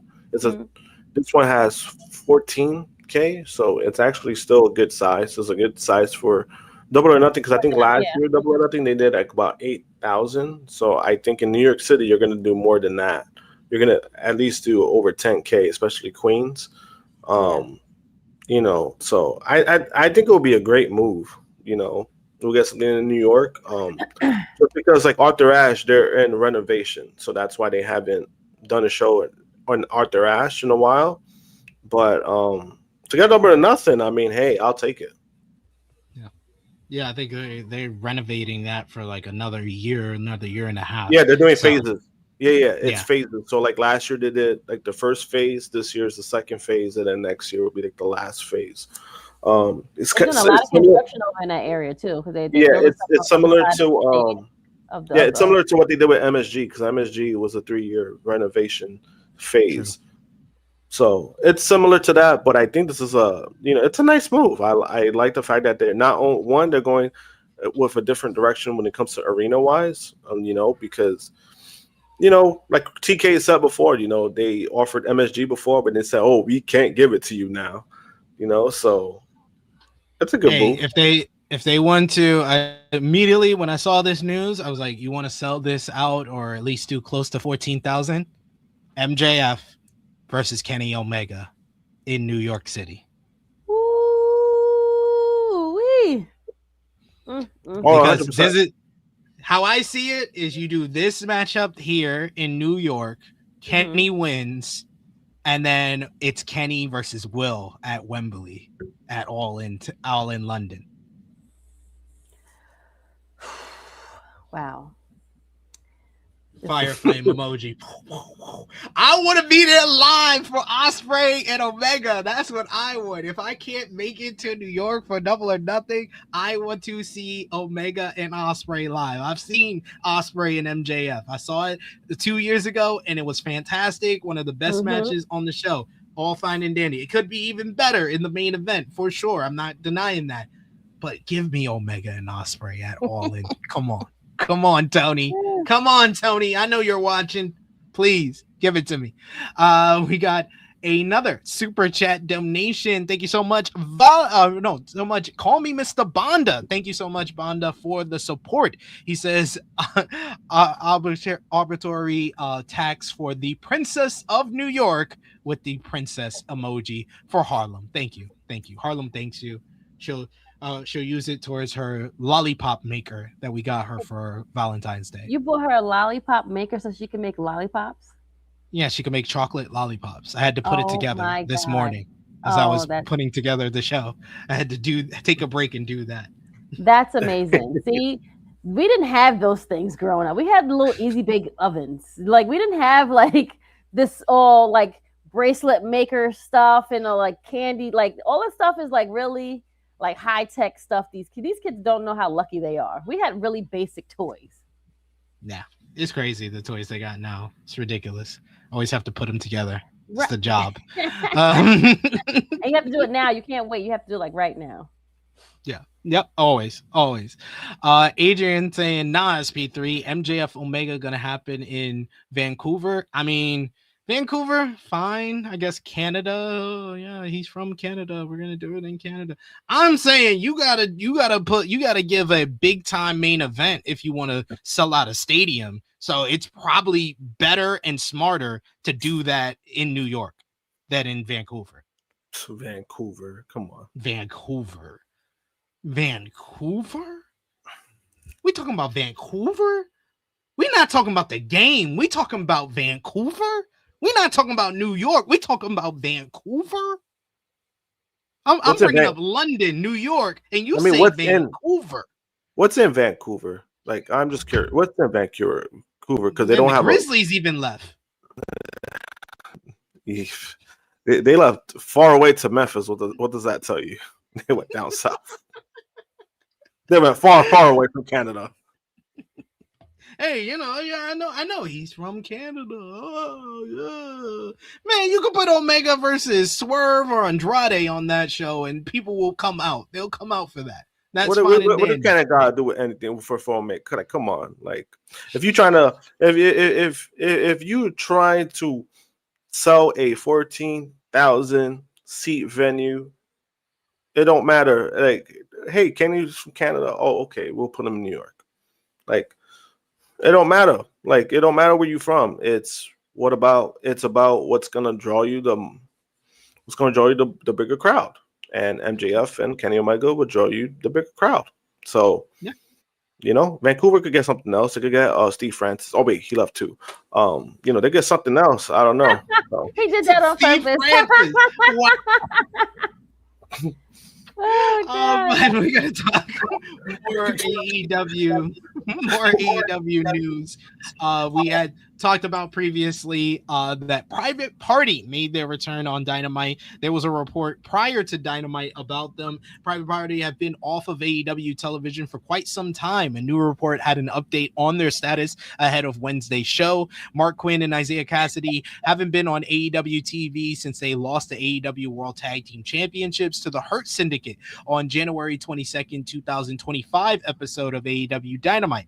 Ahead of Wednesday's episode, Fightful Select reported that they've asked about the status of the team and in the contest of a mystery team competing for the title shot on this week's Dynamite. The Young Bucks, the Rascals, and a wildcard team are in the number one contenders matchup for the tag team title shot on the show. And the report made it clear that they have not received a specific answer whether Private Party was going to be the wild card, but that said, they were specifically told by sources that the two were still under AEW contract heading into Wednesday's show. A number of sources noted that you should expect to see Private Party in AEW before they would be in WWE. Private Party, of course, made their return on Dynamite, and they've teased a little bit different of a direction now that they are back. Mark Quinn and Isaiah Cassidy came up short in the three-way matchup against the Young Bucks with the Rascals included. It was their first matchup since they lost the AEW World Tag Team titles to the Hurt Syndicate in January of last year. Renee Paquette caught up with the two in a video posted to AEW's Twitter account, and the two spoke about their difficult time away from the ring. Cassidy saying that they will be moving a little bit different now that they are back. Quinn said, "To be honest, Renee, it still rattles our mind that we're here since day one when the motto was undesirable to undeniable, and we wanted those tag straps for so long that it took us 5 years to get there, and when we got to the highest point of the mountain, we still felt undesired." Cassidy on their tag team title loss and hiatus, he said, like he said, it took us 5 years to finally accomplish something that we've been dreaming of. Over a year ago, Private Party was on top of the world. We did it. And just like that, things turned left and we were gone. You see, that's not just time, though. No, that's not time. That's self-doubt weighing on you heavy. That's the pressure people put on you. That's family asking you, "Yo, Zay, what's the next move?" And you don't have an answer. And then when you say, "This is my next move," they say, "Well, you should probably get a plan B." No, this is my plan A, my plan B, and my plan C. They look at you crazy, but y'all don't see that part, though. Y'all don't see the part where I'm calling Quinn up late at night, replaying every little decision, every moment, every conversation, wondering, damn, where the fuck did it go wrong? Y'all don't see that part, though. But Renee, you know what's the hardest part is? Watching the world move on like you didn't even matter. But it's all good. It's not no sob story. I'm just trying to answer the question that you asked. And going forward, it's not going to be no redemption story either. Private Party is going to start moving a little bit different. The way we're going to start moving is with more resentment, just with a purpose. You feel me? And they walked off. What do you think about Private Party being off of television for over a year? That's way too long for such a young team, and coming off of the momentum they had at the end of 2024 to have them sitting on the bench for a year is kind of crazy to me. What do you think, Josh? I mean, it is crazy, but there are certain factors that I know about that played into that, and I'm not going to get into it because it's, that's their story to tell. But I mean, yeah, a year. That's I didn't realize it was a year until I was like, damn. Like, I'm happy to see the fellas. You know, um, this is a team that I've known for about 9 or 10 years. So it was good to see them. It's just that now it's like like I wonder what's their actual status because that's kind of been also quiet too. That hasn't really been said. Like, hey, we resigned, we did this because last year the biggest thing was that that their deals were coming up, and then WWE had interest, and then you find out like, oh, their contracts are not lined up. Like one ends sooner than the other, and then we didn't see them. So my assumption was that they were gonna leave and go to WWE. Like they were just waiting it out. So seeing them back on AEW TV is very surprising because usually that doesn't happen. It's usually, hey, when we kind of know somebody's leaving to WWE, we just we put them on ice. So that's what I really thought was going to happen. But I mean, it's good to see them. They look healthy. They look they look like they want to prove themselves. And I think that they're at a point that they should be proving themselves, And the first step was like, they look different, like you can see that they were still putting in the work, So I mean, I hope it goes well for them. If this is the move that they're doing, like if this is the actual move that they're doing, staying in AEW, I think they realize what they got to do to stay there.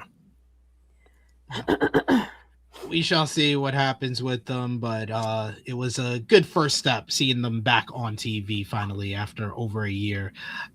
You also, a person that we saw for the first time earlier in the year, well, in January, at the beginning of January, was Andrade, who made his return to AEW. Fightful Select Answers Q&A has an update on how well the work of Andrade Alito has been received in All Elite Wrestling following his return to the promotion last month. According to Sean Ross Sapp, Andrade's work has been very well received behind the scenes in AEW since he made his TV return. Additionally, Sapp reported that there have been no backstage issues with Andrade either, noting how during Andrade's earlier run in All Elite Wrestling, he had issues backstage, and as he was previously involved in a backstage incident with Sammy Guevara. Sapp went on to explain that AEW had actually expected Andrade to re-sign with AEW before his exit in late 2023, hence why Tony Khan kept things very amicable between the two parties, as the AEW founder believed that there was a strong possibility that Andrade could eventually work in AEW again. It's noted that Khan saw big things with Andrade's potential, explaining why he was ultimately brought back. Andrade's AEW return recently saw him face off against former AEW World Champions in Swerve Strickland and Kenny Omega in singles matches on Dynamite over the last couple of weeks, where he has been victorious and now goes on to Grand Slam Australia, where he will face Hangman Adam Page to determine the number one contender for the AEW World Championship. What have you been thinking about Andrade's return? We're only about 6 weeks into his return in AEW, but we talked about it so much, Krssi Love, after the 1 year non-compete clause was put on him. We were like, once he comes off of that, he's going to be the hottest star in wrestling. Yeah. And he's kind of showed that through 2 months in AEW so far. What have you thought, Krssi? I thought that, I'm happy to hear that he left on good terms, you know what I'm saying? Like, and that's why Tony Khan was so happy to like bring him back with open arms. So that's actually really good thing for him. And Andrade has always been a star. It's just unfortunate that people never showcased him as the star that he is. Because I mean, like, look, and it's showing even more now that, the way and how he's showcased right now is just showing that, this dude is a star. You just had him like in catering and like, it's just, you had him doing just like very mid-card or undercard like things. Like you didn't believe that he was a star or like the person that you saw years ago. Maybe that's what it is. I don't know. But it's good that he's being showcased in this way and in a different character. Yeah. I think that's the key. the key. Like his character and presentation is totally different now, and he seems like I said it yesterday on our preview. I was like, this feels like the final form of Andrade. Yes, because I think they really didn't know how to like showcase him before, even when he was in AEW. I think they showcased him good, but they didn't showcase him like how they showcase him now. I think this character that he is right now is more people people gravitate towards it more. It's more charisma, it's more like uniqueness, is more of like an asshole type of thing too. And then you have Don Callis talking in the background about him as well. It all works. Yeah, it's been great stuff from Andrade in AEW this second time around. I'll ask you the same question I asked Krssi about Brody King. Do you think AEW should ride the hot hand at Grand Slam Australia, Josh, and go with Andrade? Not giving your prediction, but should they go with the hot hand in Andrade here? I would say yeah. In this situation, for Andrade, yeah, because you already had him beat two of your top stars. He beat Swerve and Omega, so might as well. And if he takes down all three, I mean, that would be great for Andrade. Even more, like they've already established him. Yeah, compared to like what he was doing, compared to even his first AEW run. They've established him like it's like, oh shit, he's a top guy at the moment. He's a top guy, and that's kind of insane because like I never had that on my bingo card, but here we are. It's true though. It's very true. You didn't have it, and then they showcase him, and it's like, oh, because talent wise, we know. In ring talent wise, we know Andrade is one of the best in the world. The only thing that always held him back was like the character, or like what direction they're going with, right. When it comes to his character. And now you're kind of seeing like he's kind of still himself, but it's like more just it's more amped up. Yes, I think especially when they're doing the stuff with the ladies is like I think that's hilarious. I think that's probably why he got in trouble in the first damn place. It was. They found out he was keeping secrets. Annika, I'll just let you know, it's not me who does these banners. That is totally Baby Seth. I am throwing him under the bus. That's totally him on the Andrade's a good boy. Dion with a great description of Andrade. He is Latino Shawn Michaels. The Latino HBK is wild. You know what? That is actually a really good reference to like. I love that. Yeah, young Shawn Michaels at that. Just like it was Sherry. Oh, that's great. Yes, exactly. Exactly. Well, we got to talk about Mercedes Moné. It's been a while since we've seen her, since she lost the TBS championship to Willow Nightingale at the end of 2025. She's been off of AEW television for quite some time, but she has taken to social media this week to share an update amid her ongoing absence from AEW. After reigning as AEW TBS champion for a record 584 days, Moné's 2025 ended with her dropping the title to Willow Nightingale at the New Year's Smash edition of AEW Dynamite.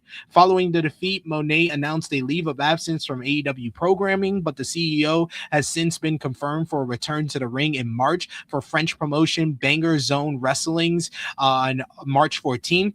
Taking to her Instagram story, she basically talked about her time off and how she revealed how she's preparing for a return to the ring with some stem cell therapy in Cancun, Mexico. She said, so I've been really trying to enjoy this time off by really healing my body and taking care of myself because I want to come back to the ring better than ever.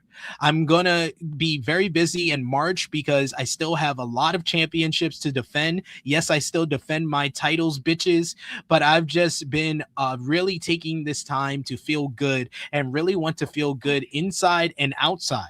If you saw a couple of my videos at the House of Sun, my God, my back, my neck feel so amazing. I've never felt my spine feel so straight. And now I'm here in Cancun, Mexico for stem cell treatment. I came down to Rejuve Stem because a lot of my coworkers came down here and told me about my results. And so I'm super excited for feeling my best version of myself.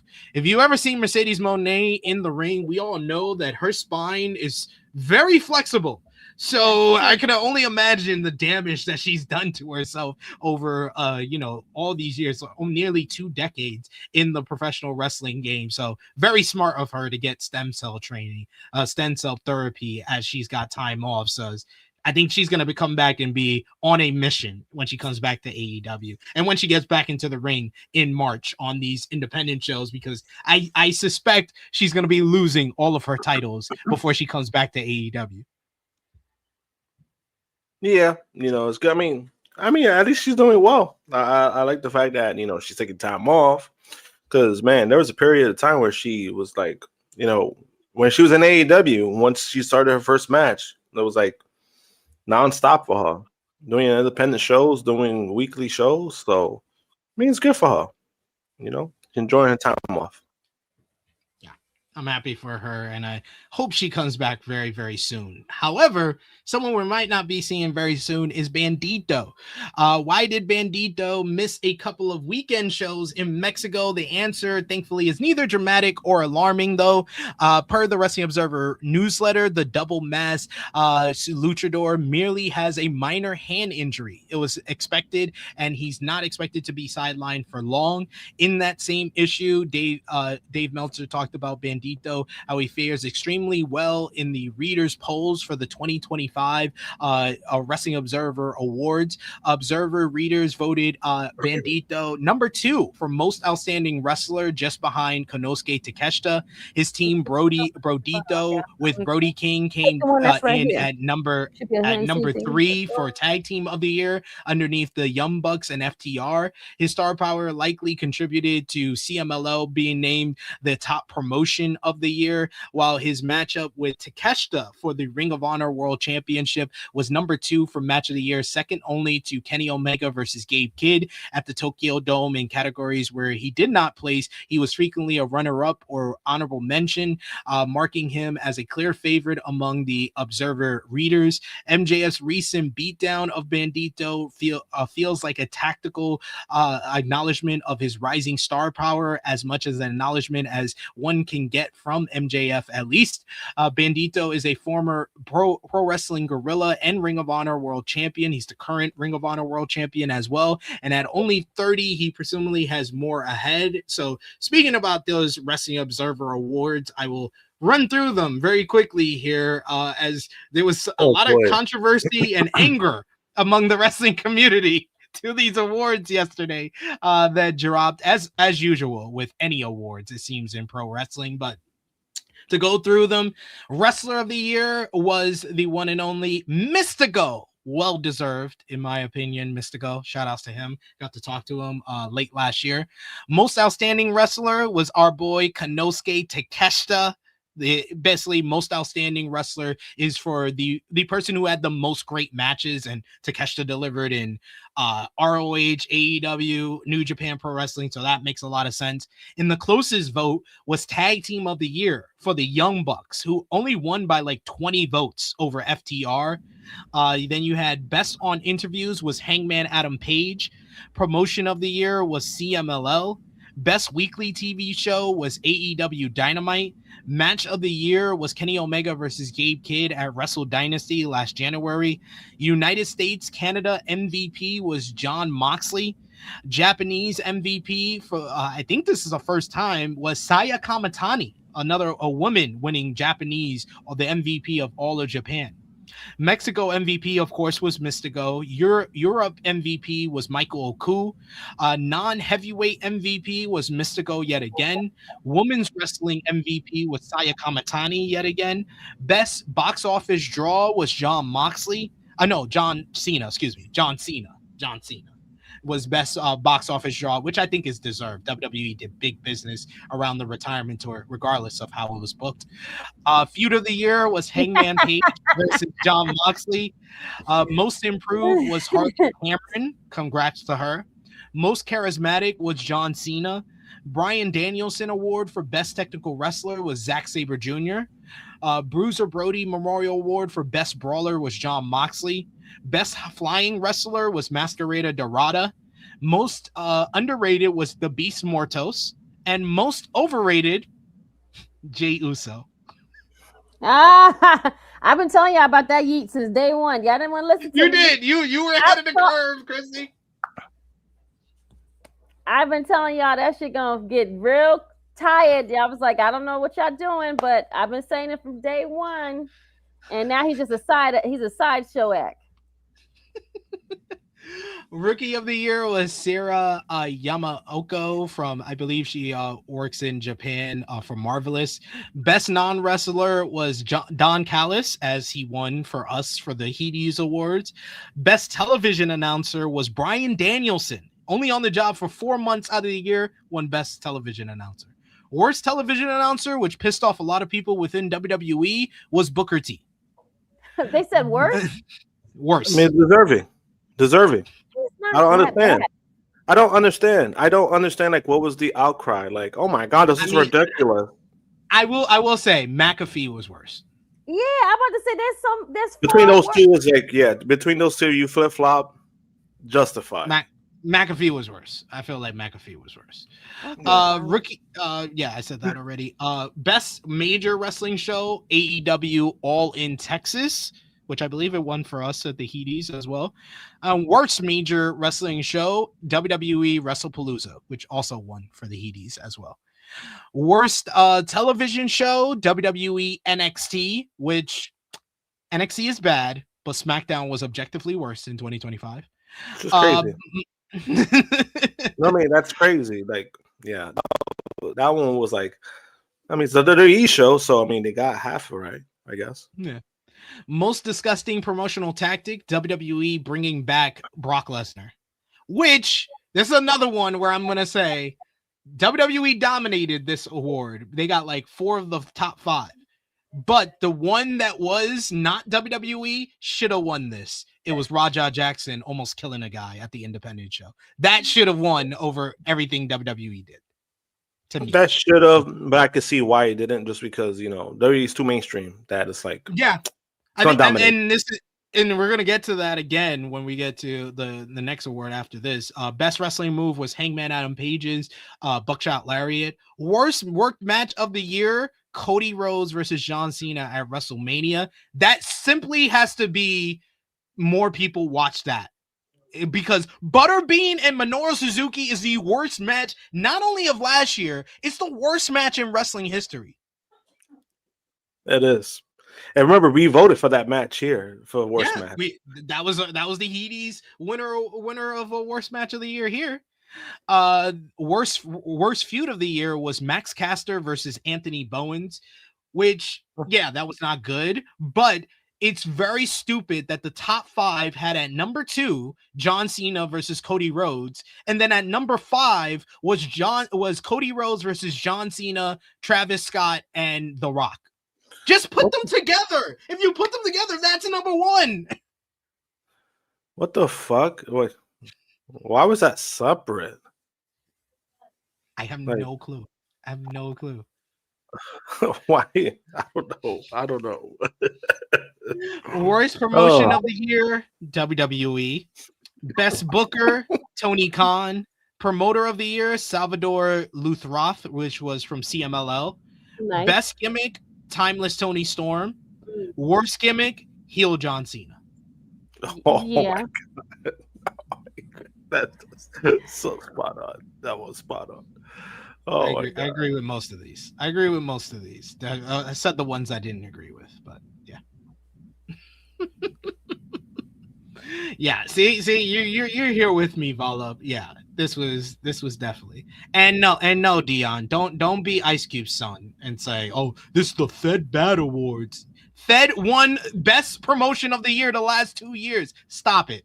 Miss me with the WWE is the victim BS. That's BS. I'm about to put him on the list like Peter Rosenberg at this point, because now he's like their Marks and And I really like Ice Cube's son, but like, come on now, like. No, he's been like that for the last like few years. That's Like, what I'm saying. Like, it's nothing new with the guy. And the more and more that they like embrace him with open arms, the worse it's getting. So now we just have to put you on the list with Peter Rosenberg, because it's only a matter of time before they put him in like a broadcasting thing and like have him like come and like be a special like commentator, do something, you know. That's what I'm saying? exactly why he's doing it. That's exactly why he's doing it, because he knows he gets the plugs from WWE. Like, you know, he gets those interviews for his podcast. Yep. That's the reason why he's doing it. But then it was like we can't sit here and pretend that that they didn't win the last 2 years, because the last 2 years, I mean, they were riding off a high. So it was kind of like, yeah, it was given, like, you know, it was justified, you know. But the fact that they didn't get it last year, I'm like, guys, what did they do that was great last year? Because I could point out so many that was so bad. Now, if you want to mention moments, sure. But how many of those moments had great follow-ups? Almost none. There was not a lot of good things that happened in WWE. The John Cena heel turn, the moment, it was great. The follow-up sucked. Seth Rollins, you know, winning night one of WrestleMania, that was a great moment. The follow-up was terrible. Like, there's so many moments I could tell you that they were focused on that, and it was terrible. Jey Uso winning the Royal Rumble, you know, everyone was like, you know, it was divided, but then guess what? The follow-up was not good. Like, what are we doing here? Yeah, I don't think that it's the observer reader's fault that WWE had a bad year.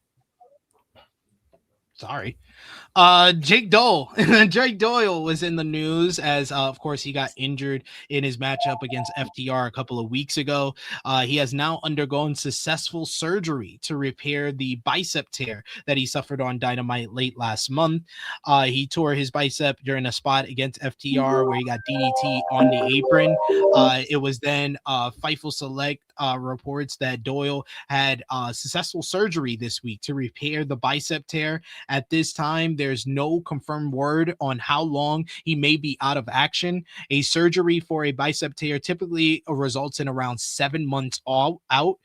Doyle, formerly known as Jake Something, signed with AEW at the start of the year and debuted on the January 7th episode of Dynamite as a new member of the Don Callis family. The match in which he got injured was just his second bout in AEW. Doyle said on social media after the injury, "Down but never out, motherfucker. On behalf of all of us at THH, our best wishes to Jake Doyle on a quick and full recovery." Then you had our partner promotion time with AEW. You had ROH TV on Honor Club this week.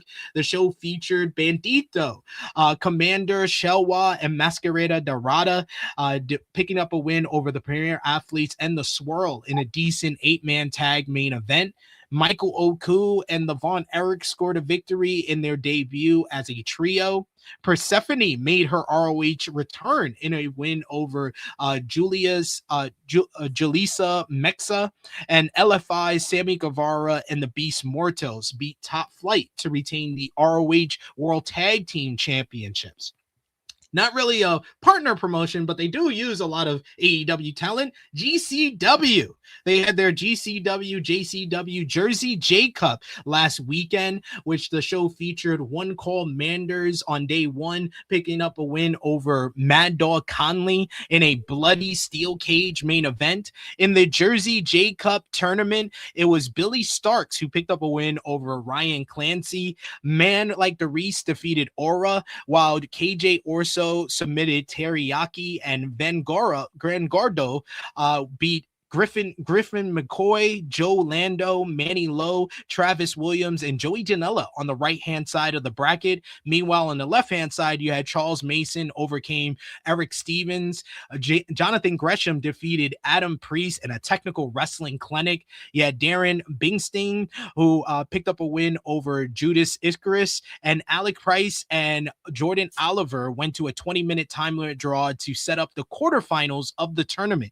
Then you had the day day 2 action, which had the quarterfinals, semifinals, and finals of the tournament. Billy Starks picked up a win over a man like DeReese. KJ Orso beat Vanguardo. Jonathan Gresham defeated Darren Bingsting in the quarters. Then Starks scored a victory over Orso, while Charles Mason beat Gresham in the semifinals. And then finally, Mason dethroned Billy Starks to win the Jersey J-Cup and become the new JCW champion. Congratulations to Charles Mason, someone that I know me and Josh have seen so many times on the East Coast. Definitely a guy who's been gaining momentum on the East Coast Indies. A big win for him last weekend, Josh. Yeah, I mean, when it comes to this, when it comes to the cup itself, I like the fact that it gets to showcase a lot of talent itself. When it comes to it, so for them to do this, I think it's a nice move, and I hope it goes well for everybody involved. Everybody knows me. I'm a big Joey Janela fan, so I want my guy to win. Came up short. I'm glad Jonathan Gresham was back wrestling, because you remember he had that stroke at the end of last year, and he's been fighting hard to get back into the ring. So he looked good. He had that great match with Lee Moriarty at the Super Power Slam show last weekend, the weekend before, and then last weekend Adam Priest. The Adam Priest match was probably the best match of the tournament that I saw. Yeah, a lot of people were saying that too. I was seeing a lot of the feedback, because usually I have friends who they work those shows too, like they do like a lot of production stuff, and they said like that was like probably their favorite match. Yeah, they worked really well together. I liked it, and showed the best of what Adam Priest could deliver as well. So good stuff there.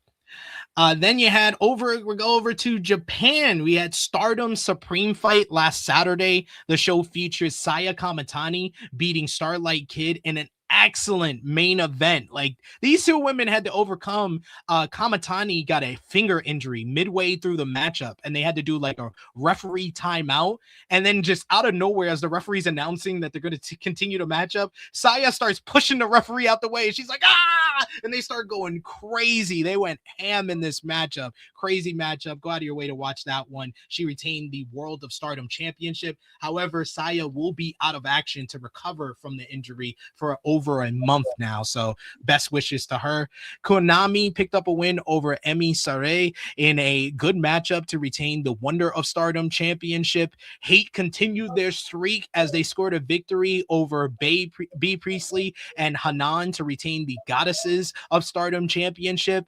Mi Vida Loca defeated Empress Nexus V in a 5-on-4 handicap gauntlet matchup. Post-match, Micah officially announced the disbandment of EXV.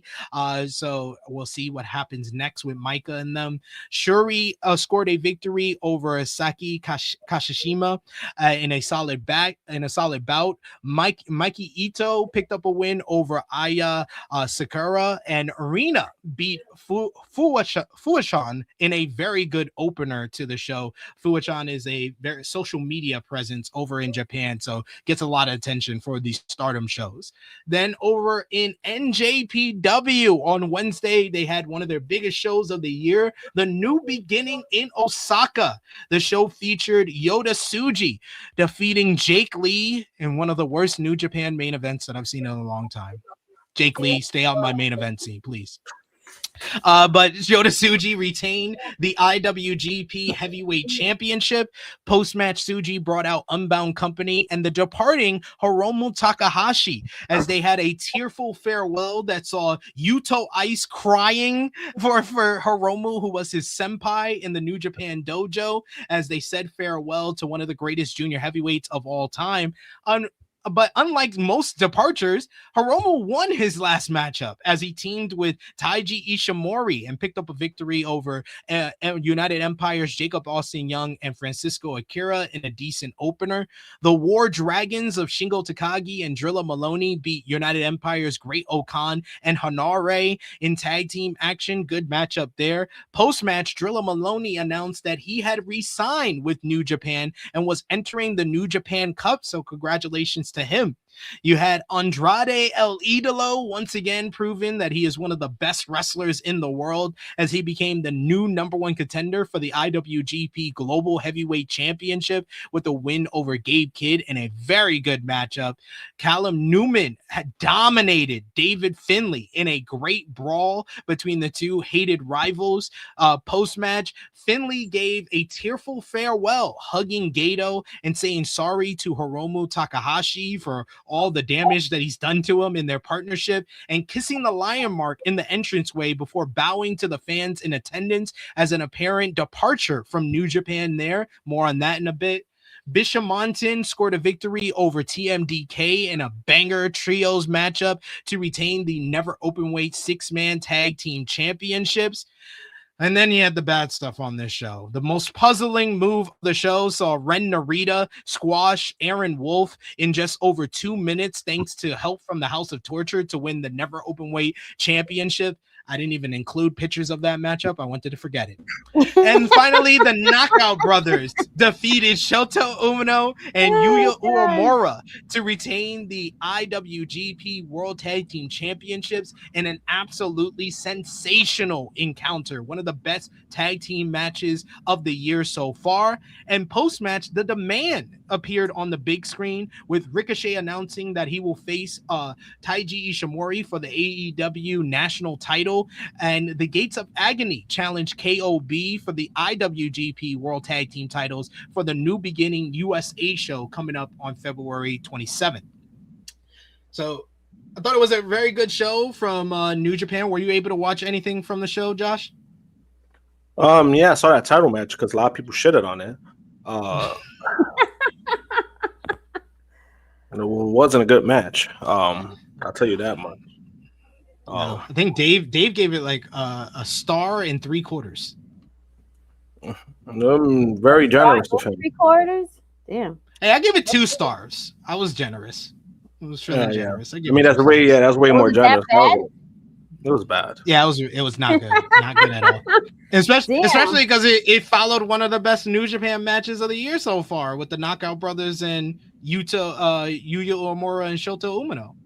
Yeah, okay. That was a downer for me. That's why, because I'm like, damn, that's what you come up with, like,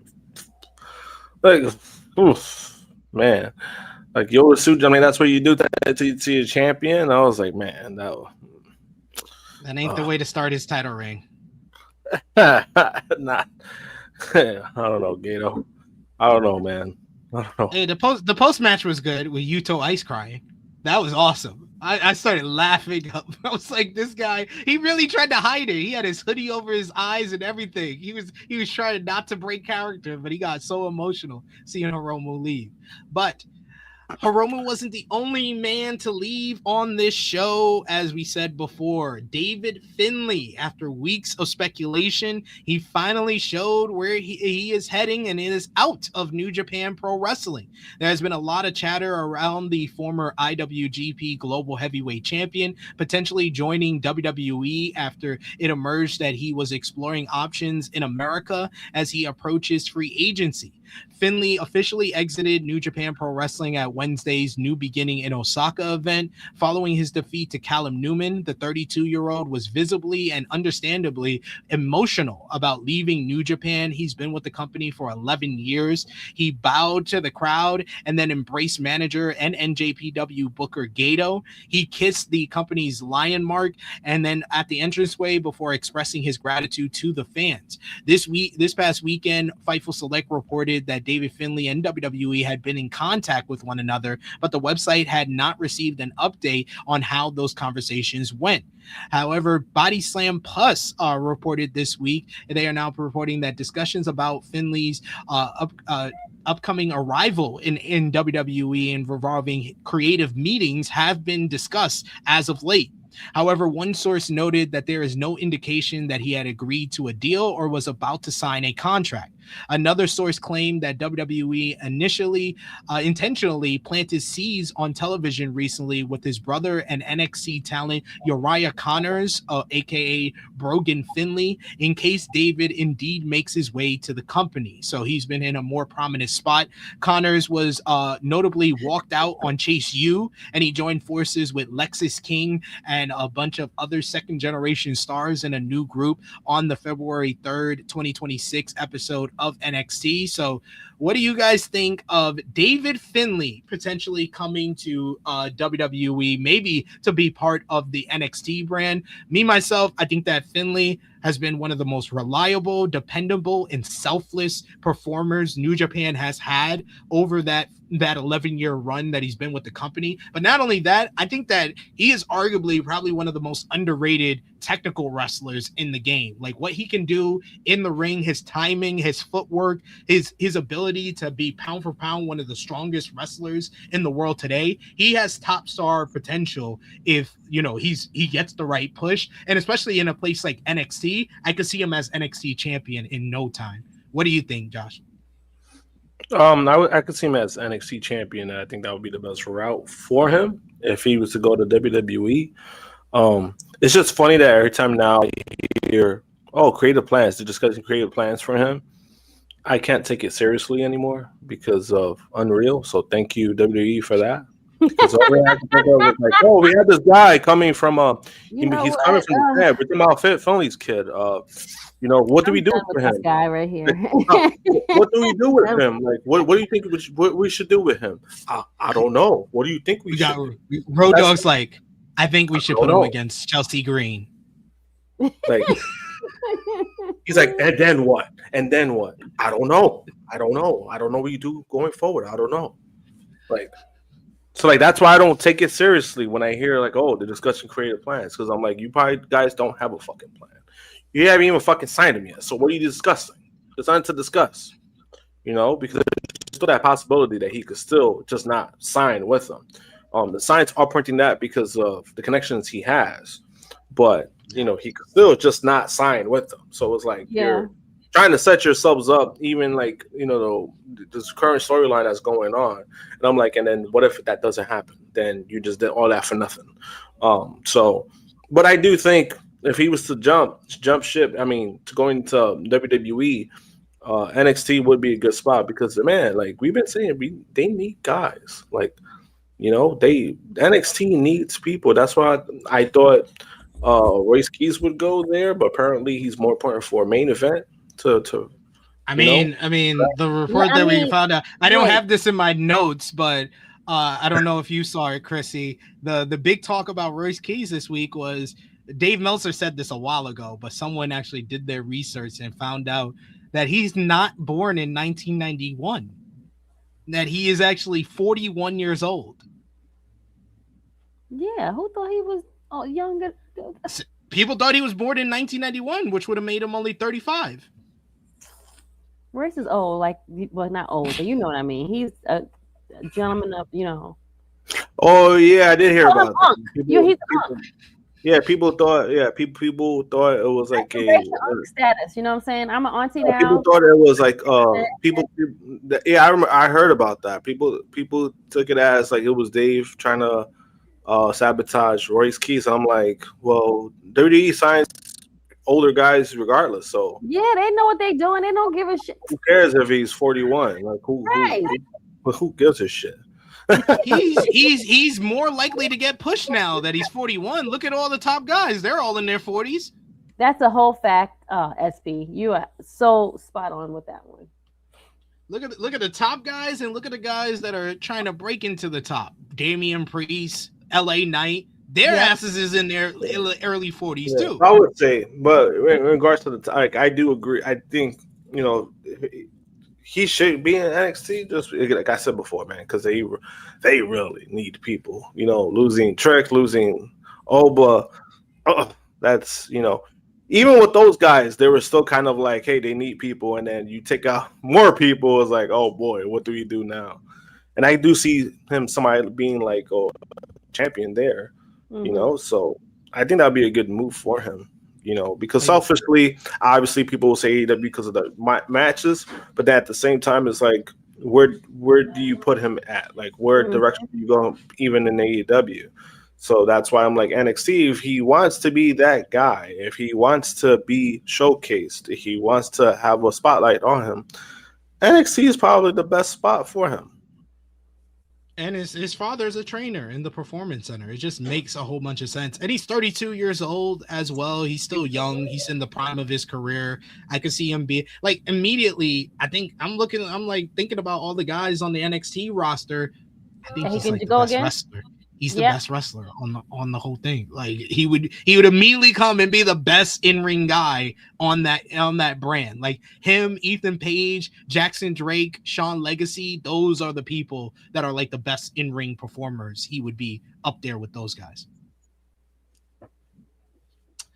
But another news with New Japan, you have Drilla Maloney, who announced that he had signed with New Japan at New Beginning. Fightful Select reports that Drilla Maloney had interest from American companies, but ultimately gave a polite decline in order to re-sign with NJPW. The deal is reported to have been finalized in the last week and is described by sources as very favorable for the Unbound Company stable member. The deal is said to be 1-year contract, which will obviously take Maloney into early February 2027.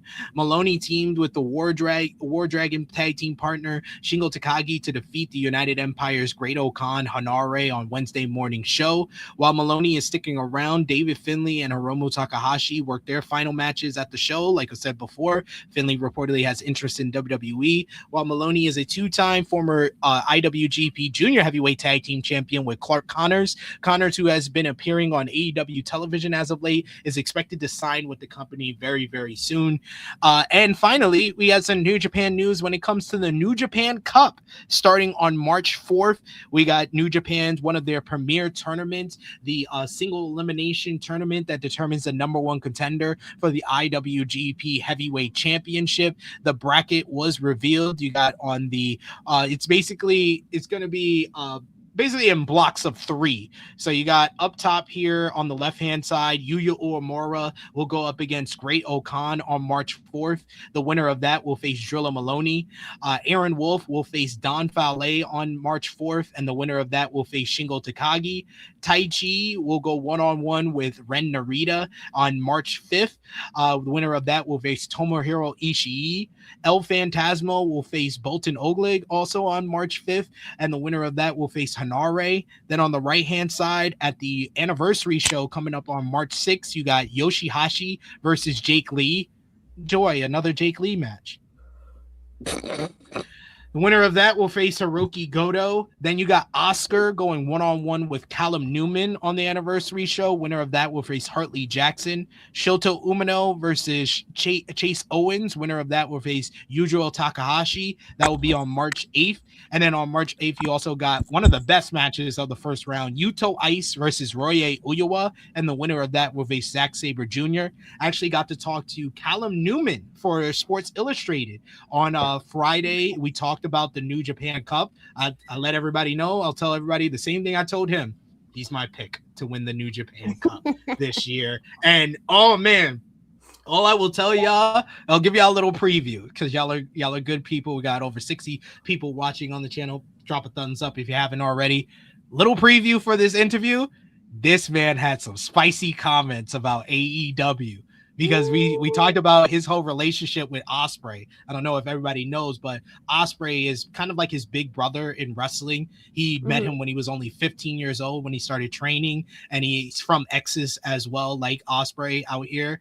And he basically took him under his wing. He's the person that got him to go to Japan and for New Japan Pro Wrestling. And he basically was talking about Ospreay being back at New Year's Dash and what looked like he was about to turn on him. And he's like, he doesn't want to feel like the little brother anymore, and he's like, he doesn't like the fact that Will thinks that he could come back after he left for a rival company. And I was like, oh, so you're calling AEW a rival company? And he said, yeah, he said they are our rival. He was like, these guys call themselves we're the best wrestle. You sound insecure as hell as to me. I was like, oh, okay. Ooh, I like it. Wow. I like this. Spicy. Spicy. I like it. Spicy. I like okay. it. I like it. I like the energy from the New Japan guys. It's gonna make for a good Forbidden Door build-up.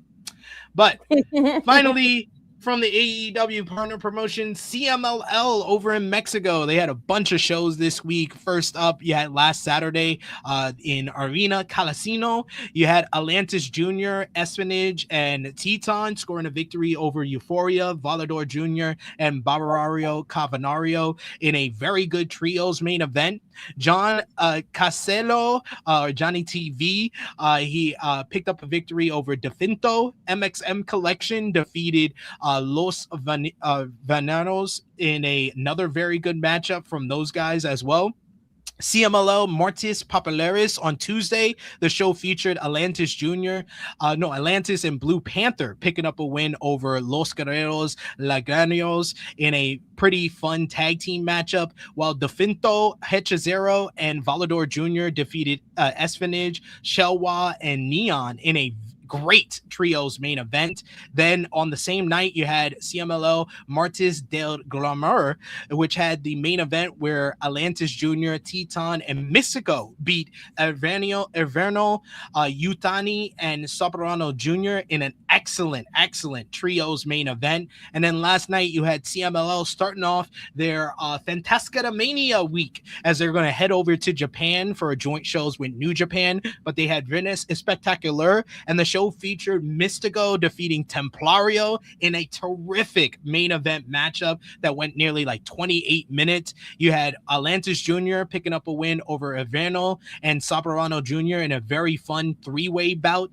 Hechicero scored a victory over Atlantis and Ultimo Guerrero in a rock-solid three-way matchup, while Teton beat Mascarada Dorada in a spectacular encounter that you need to go out of your way to watch. This was high-flying Lucha Libre at its best. My suggestion, out of all the CMLL matches, this is the one to watch. It's a really great matchup between two of the best that CMLL have to offer. But that is all from AEW, New Japan, ROH, GCW, CMLL, and Stardom for the week.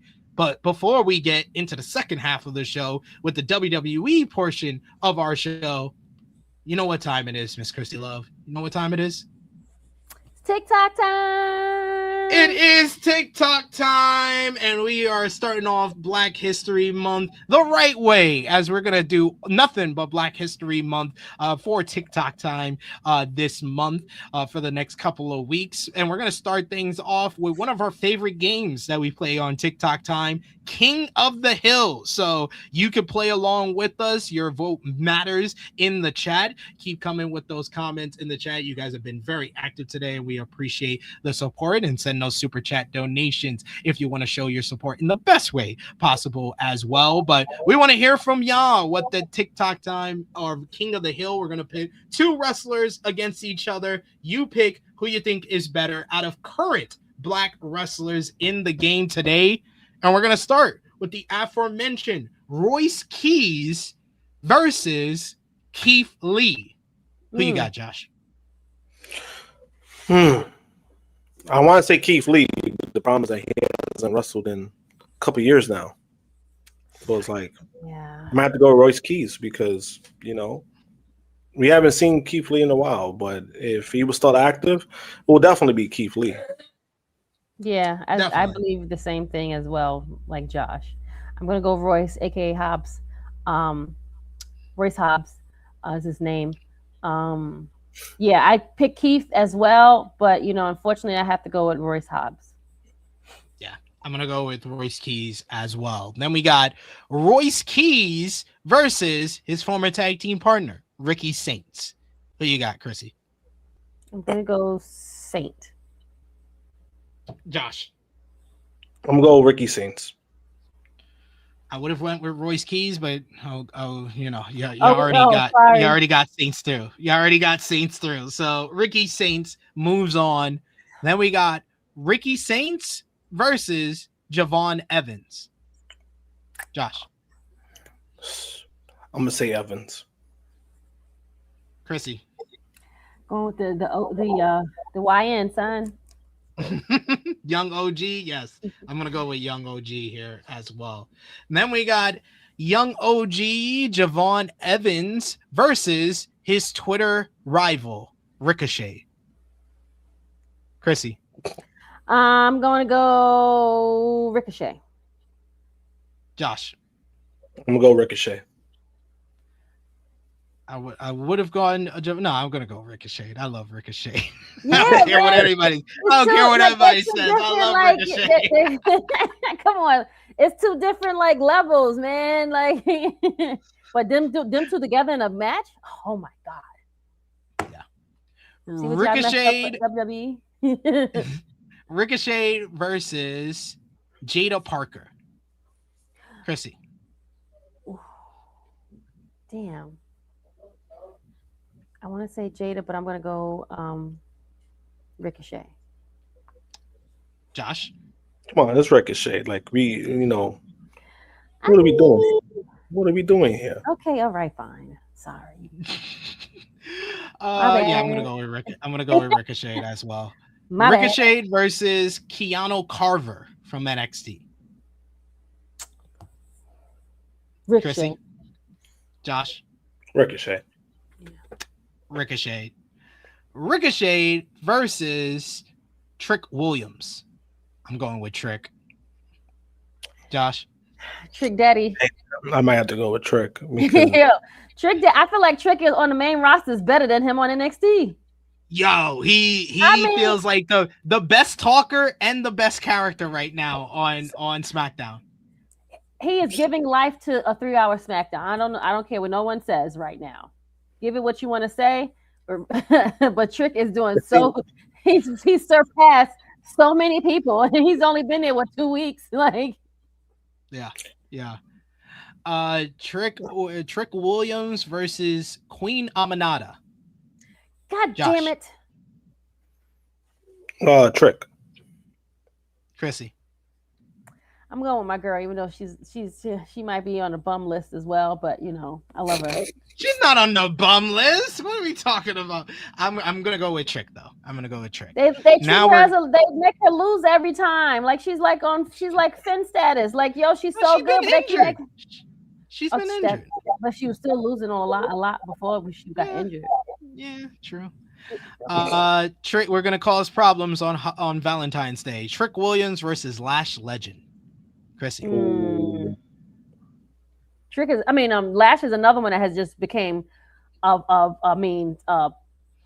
a character when she got onto the main roster as well. I'm so happy for her. But I'm gonna go with her man. But she's still doing great work, and I think her and Nia together are even better than like any tag team that Nia's been in, to be honest. Yeah. Josh? Go with Trick, even though I think Lash, she's really improved since from the time that she started to now. Yeah. Big improvement, honestly. Yeah, most definitely. She's like one of the most improved players out there. I'm going to go with Trick as well. Trick Williams versus his former tag team partner, Carmelo Hayes. Krssi. I'm sad to say this, but I'm going to choose Trick. I love you, Carmelo. Josh. This one is tough because we all know what Melo could do in the ring, but damn, but it's just that Trick is on a different level right now. I'm gonna have to stick. You have to check with Trick Willie. They're actually doing what I've been pleading for them to do. They're having a young star interact with the top stars, which is making him feel like a main eventer. Like everything that I want for Obafemi, they're doing with Trick Williams, which they are. Like, what are we doing more power right to now? them. More power to them. They're doing it with somebody, but do it with Oba too. Speaking of which, I'm going with Trick. So Trick versus Obafemi. Oh, I want to say Oba. I'm gonna say Oba. I'm gonna say Oba. I'm sorry, Josh. Josh, who you got? I got Oba. What do you mean? Okay. Me? I don't. Because Oba was he was an NXT champion, 2-time NXT champion. Like they're doing things. It's just that the presentation so far is they're making it's kind of like a mixed bag for me because it's they're making him like a badass, but then it's you're having him do the same exact thing the last 3 weeks. Like, what are you doing? And you keep Like, giving us vignettes and keep all these other things, like showcase him. Like you didn't. How many vignettes you got to give us? You're showcasing his entrance. You're showcasing the silhouette. That's all you're really doing at this point. With Hoba, I'm like, we know he could do these things. What are you gonna do going forward to establish him to be like that top star? Guy, yep. You had him squash a tag team for no reason, because the War Raiders didn't deserve that, and then you haven't beat up the same guy the last 2 weeks. Yeah, like Oba Femi versus Jade Cargill. Krssi. Oba. Oba. That's my pick. Yeah, I'm going with Oba as well. I'll go with Oba as well. Oba Femi versus Mercedes Moné. Krssi. Money Moné. Josh. Go Mercedes. I'm gonna go with Mercedes as well. Mercedes Moné versus Moose. Mercedes. Josh. Mercedes. Fuck Moose. I'm saying Mercedes. Well, I said that out loud. Oops. Yes, you did. Mercedes Moné versus Leon Slater. Krssi. Mercedes. Mercedes. Josh. Mercedes, but I'm very big on Leon, so yeah, same. No disrespect to him. And then final one, Mercedes Moné versus Swerve Strickland. Krssi. Ooh. I'm gonna go Swerve. Ooh, okay. Josh? Same. I might have to go Swerve. Damn, I go with Mercedes. Seems like the chat's going with Mercedes as well. So the chat might win. Yeah, I think the chat is the difference maker. Mercedes, I'm fine with it. It was Mercedes. It's Mercedes. I'm fine with Mercedes. All right, we'll do a 3. We'll do the first ever 3-way since it seems a debate. Mercedes Moné, Swerve Strickland, or Bianca Belair. Who you got, Josh? I'll stick with Swerve. You're gonna stick with Swerve? I'm going Mercedes in that one. I would love. I think if Bianca was active right now, she wasn't injured, I would probably go with her. But I'm gonna go with Mercedes. I'm gonna go with Mercedes. So we got one for Mercedes, one for Swerve. Who you going with, Krssi? Say it again. Mercedes Moné, Swerve, or Bianca Belair? I would have picked Bianca if she was currently on the roster right now, like active. For sure. Period. Yeah, I agree, Annika. But I'll go out of the 3, I'll pick Mercedes. All right. So Mercedes wins. She is the queen of the hill for current black wrestlers in the game right now. So next week we will be doing the all-time black wrestlers. So it's not about currently who's currently going. We're gonna do all time. So a couple of the names that we just said will probably be used in all-time black wrestlers as well, but we'll add some names that are retired and not active currently. Saeed's gonna be proud when he hears Ahmed Johnson. You know it. All right, let's head over to WWE. WWE SmackDown was last night on, of course, Sci-Fi, not Fox. Sci-Fi, USA, yeah. Excuse me. Mm-hmm. Sci-Fi.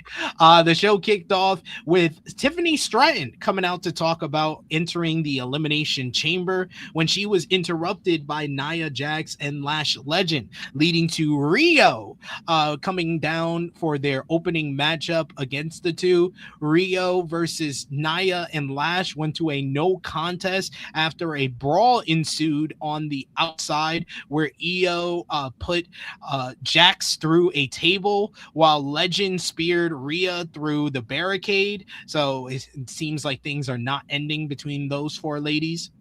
Speaking of the chamber, though, you had Alexa Bliss picking up a win over Zelina Vega and Julia to qualify for the women's elimination chamber matchup. Then you had the MFTs scored a victory in a 10-man tag over Carmelo Hayes, Ilya Dragunov, Apollo Crews, Matt Cardona, and Shinsuke Nakamura with Tama Tonga pinning Carmelo, the United States champion. Trick Williams beat Ray Phoenix in a very good matchup on the show. Probably Trick's best in-ring matchup one-on-one since getting called up to the main roster. Jade Cargill retained the WWE Women's Championship in a solid bout over Jordan Grace, probably Jade's best performance in recent months, especially. And then finally, Cody Rhodes defeated Sami Zayn and Jacob Fatu in what I thought was a great main event to the show to qualify for the men's elimination chamber, even after outside interference from Drew McIntyre, who tried to screw both Rhodes and Fatu out of the matchup, only to get an Aluva kick from Sami Zayn, the third individual, after trying to help him win, to see Cody pick up the victory with a Crossroads for the win. I thought this was it was an up and down show for me. I thought there was good wrestling on the show, especially the Trick and Phoenix matchup was good. I thought Jade was actually good in her matchup. She had probably one of her better performances in recent memory. But the main event, they let her perform. Yeah. The main event was what put this over the top for me. I thought it was a great matchup, especially the ending, because it really felt like they were going to screw Cody and Fatu out of the matchup. Drew, I wouldn't have been mad at it, to be honest. Yeah. Like, do something different. Like, we don't have to have the same guys. Like, but we already see where the direction of where they're going. So, whatever. It really feels like they're gonna do. It really feels like they're gonna do Cody versus Drew at WrestleMania. Because he has to be on the card, like he has to be in a main event, like, or some kind of, like, I don't even think they'll main event, to be honest. I think they'll open a show. It's rough out here. It's rough out here in these streets. Like, what are we doing? Josh, any thoughts on last night's SmackDown? Yeah, I would say some of the matches actually put over the show. Honestly, it was like more the matches than anything. Because I do agree that Trick and Phoenix match, it's a really good match. Phoenix, finally got to do something like close to what we've seen from him before. So I was happy to see that, but then he still lost, so he's still a loser. Jade finally defended her title, which was funny because like 2 weeks ago, I think she made a tweet saying like, "Oh, I wonder what the fans are going to complain about now." Like, since it's like, sis, you haven't defended the title in over 100 days. Like, this is not a flex. This is not the flex you think it is. You have one title defense in over 100 days. This is not good. It's still not good. Still bad. Yeah. They it just proves they had no direction for her. They had nothing for her when they said let's put the belt on her. But it was a good match, Right. It was still a good match. I mean, she hasn't worked in how many days? It should be good. Yeah, and then or honestly, could have gone the opposite. It could have been bad because like, oh, you haven't worked. So it could have gone either way. But and then the main event, like you mentioned, really good match. Drew, him being involved. I mean, I knew Cody was gonna win because Drew's an idiot. I was like, Drew is such a screw up. He can't do anything right. It was like, I mean, he could write tweets and be a troll. That's what he's good at, but to his actual job, he sucks at. I don't know what's going on. Like, but it was a good match. I mean, people are not too high on the Cody stuff. At this point, it is what it is. I think if you accept it, you're not as disappointed. So it was like, I don't know what to tell you guys. It's WWE. Like, at this point, love them some Cody. Love them some Cody. It was like, people want Fatu to win. It would have been cool, but it's like, again, WWE, when they push guys, it's a corporate microscope at this point. It's like they don't see, hey, this person's deserving. Let's push. They don't see that. They see, all right, who's gonna draw? Who's gonna bring who? It's good. It's like marketing, and the more that you see that, the less disappointed you're gonna be with the results. Yeah. Great comment here from Dion, who says Trick Williams was giving me Young Rock vibes. Yeah, yo, like that promo he did was like, you could tell the fans are just ready to cheer him. Like he cannot be a heel for too much long. He's just too cool. He's like I think like right behind Roman Reigns, the most effortlessly cool wrestler in WWE right now is Trick Williams. He's got the catchphrases. He's got the nicknames, the lemon pepper steppers. Every time he says it, the crowd pops for that. And if you kind of think about it, there's like, it's kind of funny, right? Because when The Rock first got into WWE, people hated it because of the whole baby face kind of thing. People hated Trick because everyone was like, this guy's not good. He's annoying. Like, why is he there? And then now it was like, oh, this guy is really good. Like, he improved and he's really good now. So it's kind of funny how it's kind of parallel. It's kind of parallel to like, these are guys that came in that fans were not behind and now they're behind them. Like, that's good. I like seeing stuff like that. Yeah, he's like one of the best parts of this show. He makes this show a lot more tolerable. Feels different. Every time he shows up, it's different. It's either a promo, like it's kind of wild.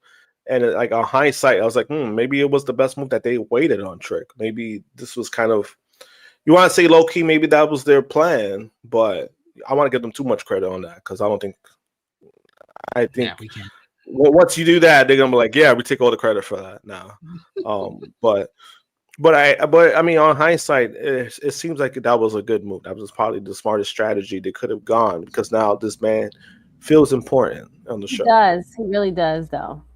They making him thrive, and I wish they would have gave Mello this treatment a little bit better. But hey, it's okay. Instead of giving him he lost in the tag match to Tama Tonga doing his fake hidden blade. But he's the U.S. champion.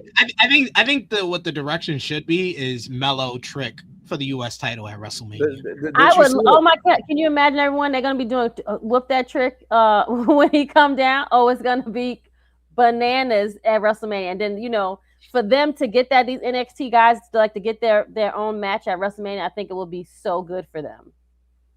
Facts. We got that great comment from that was from King Greg, who said that Trick coming out dressed like Riley Freeman selling chocolate. He was like, my president is back. My Lambo is blue, motherfucker. Yeah. I remember that.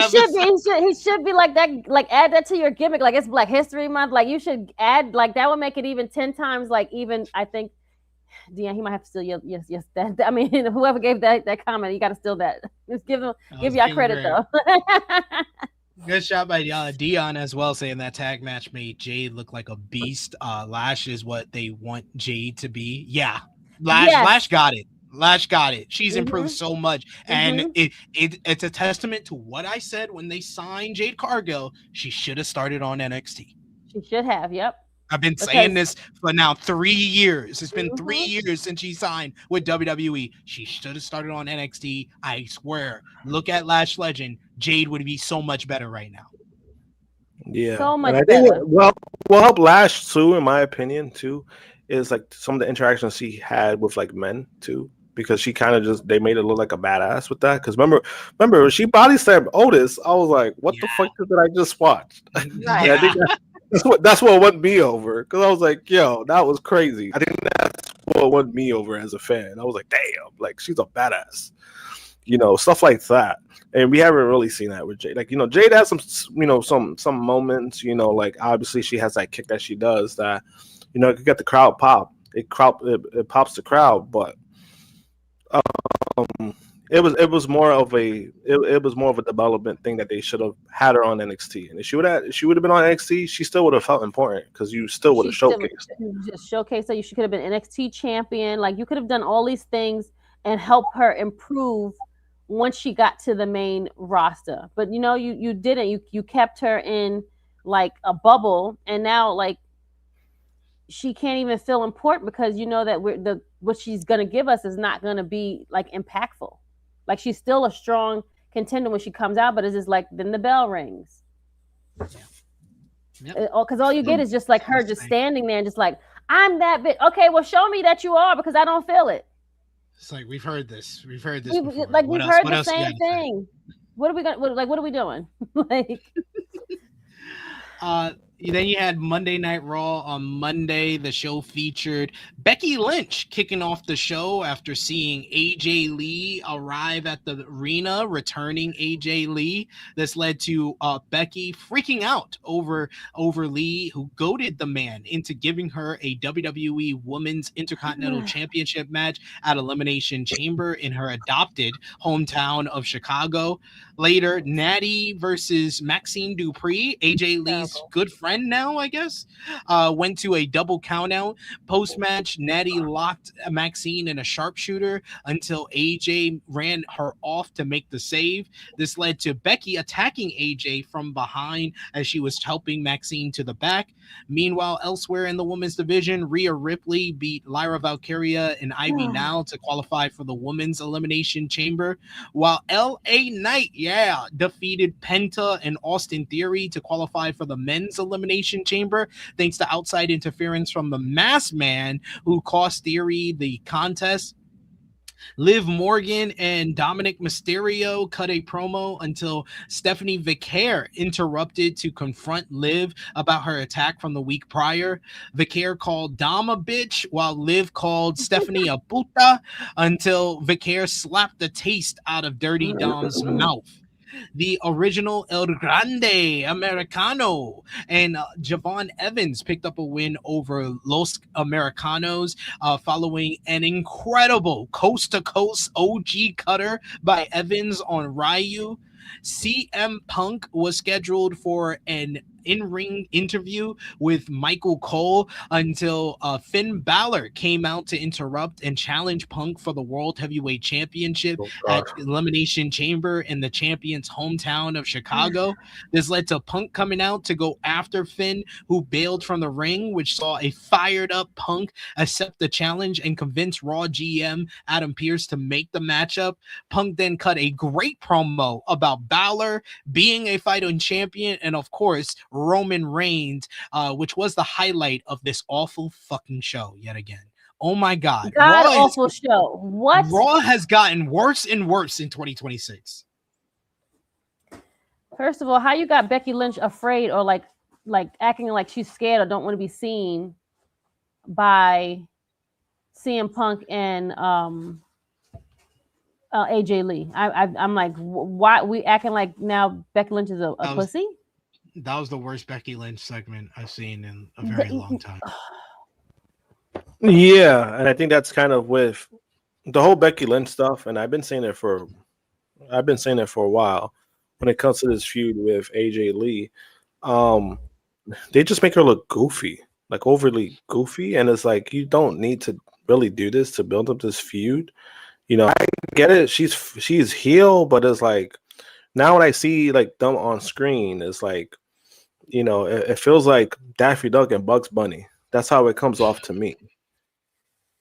And it shouldn't feel that way. It really shouldn't feel that way. And that's the vibe I keep getting. Because even when the way that she reacted seeing AJ, like why is that the reaction? You know what I mean? Like, I don't know. I just thought that, you know, as much as I really want to see the match, like I still kind of do, like because I think they've put on a great match, but it's just like everything around it is kind of like it's been kind of a turnoff for me. And we'll talk about what WWE plans to do with this AJ Lee and Becky Lynch rivalry in a bit here. We do got a super chat donation. Thank you so much from Dion. Thank you, good brother. He says, I appreciate Punk trying to get over Finn.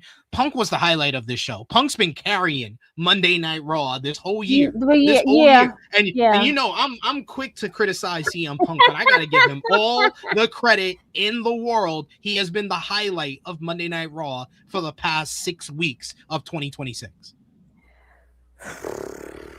And they're showcasing, but you're showcasing Punk, but to keep losing though. So why do we keep giving him opportunities if we know that we're not going to let him win? Oh, you're not doing all. Yeah, I'm talking about Finn, and I love Finn, and I want Finn to win, but you guys keep putting him in these predicaments. Like you having these stories. Oh yeah, we're gonna give you a push. What push? You just keep putting me on TV, and you're not letting me win. You're showcasing me as a loser. And I got to keep whining and complaining and bitching to get more title shots. Instead of, I don't know, winning matches. Thank you. But like you said, you focus on the same 5 boys. Same 5 people. When you have like the younger guys willing and waiting to be tagged in. You have poor Bronson Reed. I feel so fucking sorry for him. Like, I mean, one of the worst things. The fumbles, you dropped the ball on him, and I'm not even, you know how I feel about Bron, but I feel like what they're doing to him is just like a damn like shit show of it all. I have my feelings, but like at least like you put these guys in these predicaments to make them look like losers. Please dismantle the whole group at this point. No one wants to see Logan Paul. No one gives really 2 fucks about Logan Paul. He shouldn't even be in this group. Austin Theory has not done anything. You should have just left him as a masked man at this damn point. Wrestle as a masked man. He could be one of Los Americanos. He could. I mean, they were better off putting him as one of the lost. He could have been one of the Grande Americano boys and make him a 5-some. I don't know, make a whole group of them. Like no one could like. It's crazy though. That's what the mask stuff kind of. How that comes off for me. Where that's not only like lazy creative, but the fact that you had Austin Theory be the mask man. You built this shit up for about a month, and then it was Austin Theory, and then now you have the mask man again. It kind of feels like, oh wait, we fucked up. We made a mistake. Let's redo it. That's how it comes off. Austin Theory hasn't really done much. He hasn't done nothing. He came back to be a loser. But I think myself and even like SP says, like you have the masked man come out twice, then you reveal itself as something that was like really pointless. Like make it like. Make it make sense. He never had any reasons on, like he's never said why he did it or what he was doing. Like I haven't heard him say anything about like what his whole point of like how they like all of a sudden just like adopted him into the group because they didn't want him there. They never had him. Like I don't even think they had any thoughts of him being. But once the thing with Seth happened, is like, what are we fucking doing at this point? Like the whole faction needs like. The New Day is better than this damn group. And look at the New Day. New Day barely on TV anymore, but here we are. And a lot of this comes down to one person, WWE Chief Content Officer Paul Triple H Levesque, who was in the news this week because he is facing internal criticism over constant changes to WrestleMania 42 plans. The constant changes are believed to have an adverse impact on ticket sales. In the latest edition of the Wrestling Observer Radio, Dave Meltzer noted that advanced ticket sales for this year's show of shows was down by 18%, drawing disappointment among officials. He said, Meltzer, essentially what the way it was described to me is, and this makes no sense, but this is how I was told, is that they're very disappointed with the advance. It's down about 18% from last year. So far, WrestleMania 42 has made one match official, with the men's Royal Rumble winner Roman Reigns picking a World Heavyweight Champion CM Punk as his opponent. Meanwhile, Fightful Select recently reported that the plans for the Las Vegas event was still up in the air. Interestingly, Meltzer reported in last week's Wrestling Observer newsletter that WWE has changed main event plans for WrestleMania 42 twice. On Wrestling Observer Radio, Dave claimed that the criticism stems from the perception that, like Vince McMahon, Triple H is changing plans on the fly. Meltzer explained, so there's been a lot of internal criticism of Paul Levesque as far as like keep not keeping, they keep changing the plans, essentially like Vince. They have a plan and then they change the plan. Meltzer also listed internal factors such as expensive tickets, reduced tourism in Las Vegas, the underwhelming ticket advance. As he continued, the problems are number one, ticket prices are really higher than last year. Number two, a lot of foreigners won't come to the United States right now. I mean, tourism in Vegas is down. That's one of the reasons why WrestleMania is there again, because tourism is down and is down throughout the United States. But Vegas has been hit hard. WrestleMania is selling slower than it did last year, and new report says that WWE held a meeting this week about the matter. The 2 nights of WrestleMania had sold a touch under 37,000 tickets each night as of Friday. That's in comparison to over 44,000 at the same time as last year. WrestleVotes Radio on Fightful Select reports that WWE held a multi-department meeting on Wednesday to discuss the ticket sales, which were lower than expected. The report notes that all departments were tasked with finding promotions and strategies to boost both ticket sales and momentum for the show. There has been a lot of online pushback against WWE's pricing strategies over the last several months. However, the report notes that WWE plans to keep the ticket pricing as it is for now. It is also reported over the weekend that WWE's distributor for WrestleMania was prohibiting watch parties at locations within 50 miles of the venue, which has caused frustration because it runs counter to WrestleMania's reputation for increasing tourism. Fightful Select reports that several locations were told this week that WWE isn't changing its mind on the policy, which will black out watch parties for the PLE in Las Vegas. It's common for venues that pay price licensing fees to show the PLE for patrons, which often includes watch parties over WrestleMania weekend with talent hosting the events.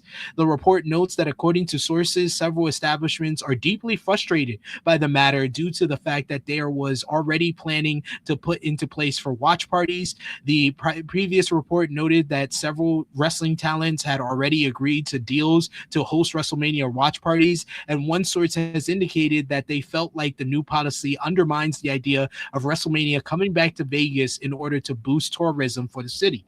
Yep. Yep. WrestleMania 42 is just over 2 months away, and only one match has so far been confirmed for the show of shows, with CM Punk defending his World Heavyweight Championship against 2026 Royal Rumble winner Roman Reigns in Las Vegas this April. There have been reports of WWE changing its plans for Mania in the wake of disappointing ticket sales. In the latest Wrestling Observer newsletter, Dave Meltzer claimed that the full WrestleMania card, except Punk versus Roman, which had been laid out internally ahead of Royal Rumble, is up for a change. Meltzer added that as of today, CM Punk versus Roman Reigns is expected to headline WrestleMania 42 Night 2, whilst Drew McIntyre versus Cody Rhodes for the undisputed WWE Championship seems to be the plan for Night 1's main event.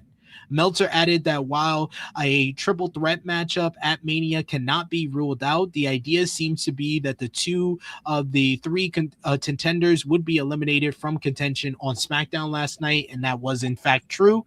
Meltzer added that the creative team is trying to avoid being predictable about the build to the WWE Championship match, considering that Cody and Drew McIntyre have already battled in one-on-one contests at WrestlePalooza and Saturday Night's main event, besides having a brutal 3 Stages of Hell matchup on the January 9th SmackDown. The Wrestling Observer newsletter also reports that as of Friday morning, Night 1 of WrestleMania 42 had distributed 36,964 tickets, while Night 2 had 36,737 tickets out. WrestleMania 41 had over 44,000 for both nights at the same point last year. The report notes that about 700 tickets were moved since CM Punk and Roman Reigns promo that made their match official. That number includes both paid tickets and comp tickets. While WWE has pulled back a lot of comp tickets for family and friends, a number of business partners of WWE do get comp tickets regardless, and that is a relative small number considering the match announcements usually spike ticket sales. As most have, the Wrestling Observer newsletter attributes the slower ticket sales to the higher pricing of tickets, and WWE has raised prices quite a bit in the TKO era, which is good for their profits but can hurt attendance. Dave Meltzer Dave Meltzer also notes that tourism is down in Las Vegas, which is a factor. The report notes that from December 2024 to December 2025, tourism in the city was off 9.2%, including a 23% decline from Canada. While creative plans haven't directly affected the sales with only one match officially announced, WWE's creative team, headed up by Triple H, has been making several changes to their plans per previous reports. The Wrestling Observer newsletter notes that the ticket sale decline is a major part of why the cards are being reevaluated, and it is noted that it was frustration around a game plan being in place, which then changed and now could change again. One person involved in creative told the site that at this point, they should stick with the plan that they have because it's a good one. And while WWE has not officially announced it, CM Punk essentially confirmed on the No Contest Wrestling podcast that his match with Roman Reigns will headline the final night of WrestleMania. Then on Friday, Allegiant Stadium, which is the home of WrestleMania 42, announced on Twitter that tickets are now 25% off from now until Monday at 11:59 p.m. Pacific.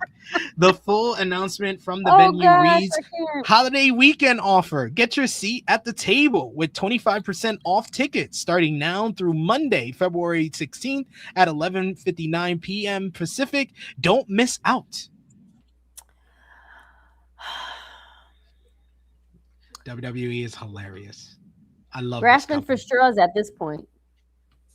I love this company. This is what no one told you. First of all, if tourism is down, right? A lot of people don't want to travel. If they are traveling, they're traveling outside of the United States because of the whole thing that's happening right now. I don't think what you're doing is pulling people in to say, "Hey, come to my show." That's not what you're doing. No. At all. And then 25% off of a ticket that's $1,400? Nosebleeds? Fuck you and the people that you in the car you came on.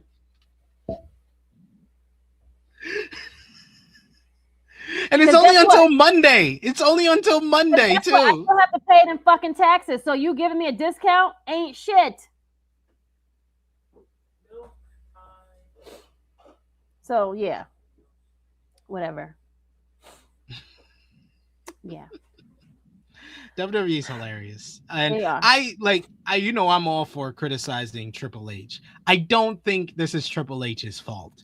They're like they said, the ticket pricing, the tourism being down because of what's going on in the United States. They went to the same city back to back years like fucking idiots. Yeah, that was their mistake right there. No one told you to go to Vegas. That's the problem. No one told you to go to Vegas the second year in a row. No one asked for that.